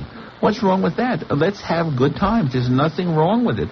There's nothing sinful in pleasure. No, I agree completely. Do you? I'm not sure if this stands true. Are the beaches closed at night? I'm not sure about that. Would you open up the beaches at night so anybody could walk down the beach? I would look at the pros and cons. I don't see any reason to close it. I know the parking meters are like after 7 o'clock at night or something. It's like you get your car towed away if you're parked on the beach. Well, keep in mind, I'm going to have a lot more law enforcement manpower because I'm going to be taking the deputies and the cops off the beat of checking topless clubs and listening to rock lyrics. Yeah. We're going to triple manpower, because I'm going to have people enforcing laws that make sense, which has nothing to do with public nudity. It's going to have to do if you put a gun in my face, you're going to be busted. If you punch someone in the face, you're going to be busted. There are laws on the books for that. What about speeding? Oh, I'm against speed. I'm also against alcoholic drivers. I think if you get busted for driving while intoxicated, you should lose your driver's license. You do damage. That's true. I mean, I got to tell you, I'm not going to pussyfoot around a lot of issues. I want to say what I believe in. And the issue is drunk drivers are irresponsible. They kill people. And if you drive while drunk, you don't drive anymore. Yeah. That's where law makes sense. But worried about somebody in a topless club showing pubic hairs, that's nonsense. Everyone in that club is an adult. They've chosen to go in there. I don't want to have my cops in there. And it's probably seen pubic hair before, I would Exactly. I mean, laws should be, there are laws in the book. I'm not in favor of nihilism. I'm not in favor of anarchy. But let's not waste our time worried about string bikinis. Yeah, very good. Thank you very much. Okay, have a good one. 148 at WID. We'll come back with Al Goldstein. Right now, Ray, we love Sound Advice, one of our sponsors. Anyway, it's 150. Of course. Al was spending all his money on our sponsors. I spent $4,000. The salesman was Mike, and my installation is Saturday. A 35-inch Mitsubishi direct screen. I have rear projection, extra speakers. It's going to sound great. Saturday's the installation. They were very good. Now, you're going to be watching Bambi Woods on that? Watch Peter North? Yeah, I want to hear that should be the new surround sound. Surround sound porno. Yeah, it should be. And if we elect to... I'll mandate it. Exactly. Okay. Now you're talking. We just got another 10,000 votes. North Miami Beach. We've done a few interviews, and you and Hef are pretty friendly. It's true. Hef once owned a hotel down here called the Playboy Plaza. Right. How would you feel about getting involved with kind of an adult club med, Midnight Blue, Screw Magazine type of a resort environment on the beach in Miami Beach where everything goes? No, I'm in favor of it. I think it makes a lot of sense. How can we reach you? I'm going to give you the New York address, because at this point I don't want to give my home address because I'll get inundated. But if you wrote to me, Al Goldstein, at 116 West 14th Street. You're still on 14th Street? Yeah, 116 West 14th Street, New York City 10011. It's New York City 10011. It would reach me because they would fax it to me. Okay, because I don't have political headquarters, and I'd like to have my home address at this point a little private. But do you have a reach number or a reach address or even a post office? Okay, or you can call my office and get the fax number, 212-989-8001. That's the fax number? No, that's the office number, 212-989-8001.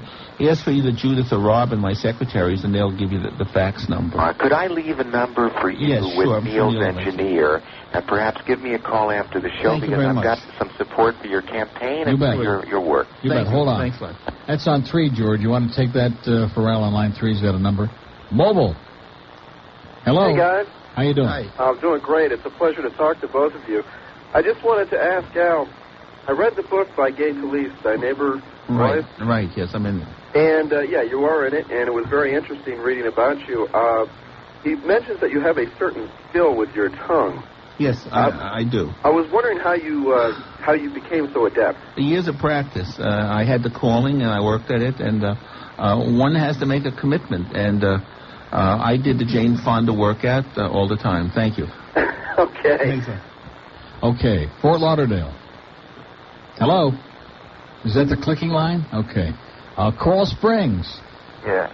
Al? Yeah, hi. Do you yourself have a large collection of pornographic tapes and movies? Not really. You know, when it becomes a business, when you do it professionally, it doesn't have the excitement because now it represents work for me. I have a monthly column in Penthouse. I have a monthly column in Forum also. But if you do it for a living, I just think for me, it's more of a job. It's harder to get. It's harder to get the. My dog fell down. It's harder to get the fantasy going. When I was 32 and started Screw, I was much more a pornophile. I was a pornophile. I really loved it. And now I'm like really just an old Jew who wants to have lean pastrami. Well, let me ask you this. Have you ever seen, I was thinking of that movie Hardcore, have you ever seen or heard of a movie that was so weird or bizarre that you couldn't believe it yourself? I mean, something really bizarre? Well, yeah, we had a woman named Honeysuckle Divine who could shoot Jergens lotion 20 to 30 feet across a room. She could put candles out, hit you in the eye, and she would use her vagina. And that was really weird. And then she would vacuum using... what a shame we're out of time. Yeah, anyway, next show. Great show. Thank you, Al. Thank you. Sheriff Al, who tomorrow will be with us. He'll make an appearance. He'll be eating like a chazir. Yes. At 5426 North University Drive, the brand new charcoals just south of Commercial Boulevard on the east side of University. We'll be there doing our whole show tomorrow from 10 to 2. Come on out. We're going to have some great giveaways on our drawings, and we'll have those new Al Goldstein for Sheriff T-shirts. We'll be raising money for Camillus House with our other T-shirts and tapes and all that stuff. Stephanie Bromfield's got the 2 o'clock news. Rick and Spud are going to be along with the old idiot on the corner and a bunch of real wild, amazing stuff this afternoon. Hurricane Hotline, the latest on adios to Sam Jankovic and what's going to happen at UM, I'm sure, will be a big topic of conversation tonight. Joe Zagacki at 6:05, and the one, the only, Mr. Fun himself, Hank Goldberg, 8 o'clock tonight. Don't forget, see you tomorrow at Charcoals, 5426 North University Drive in Lauderhill.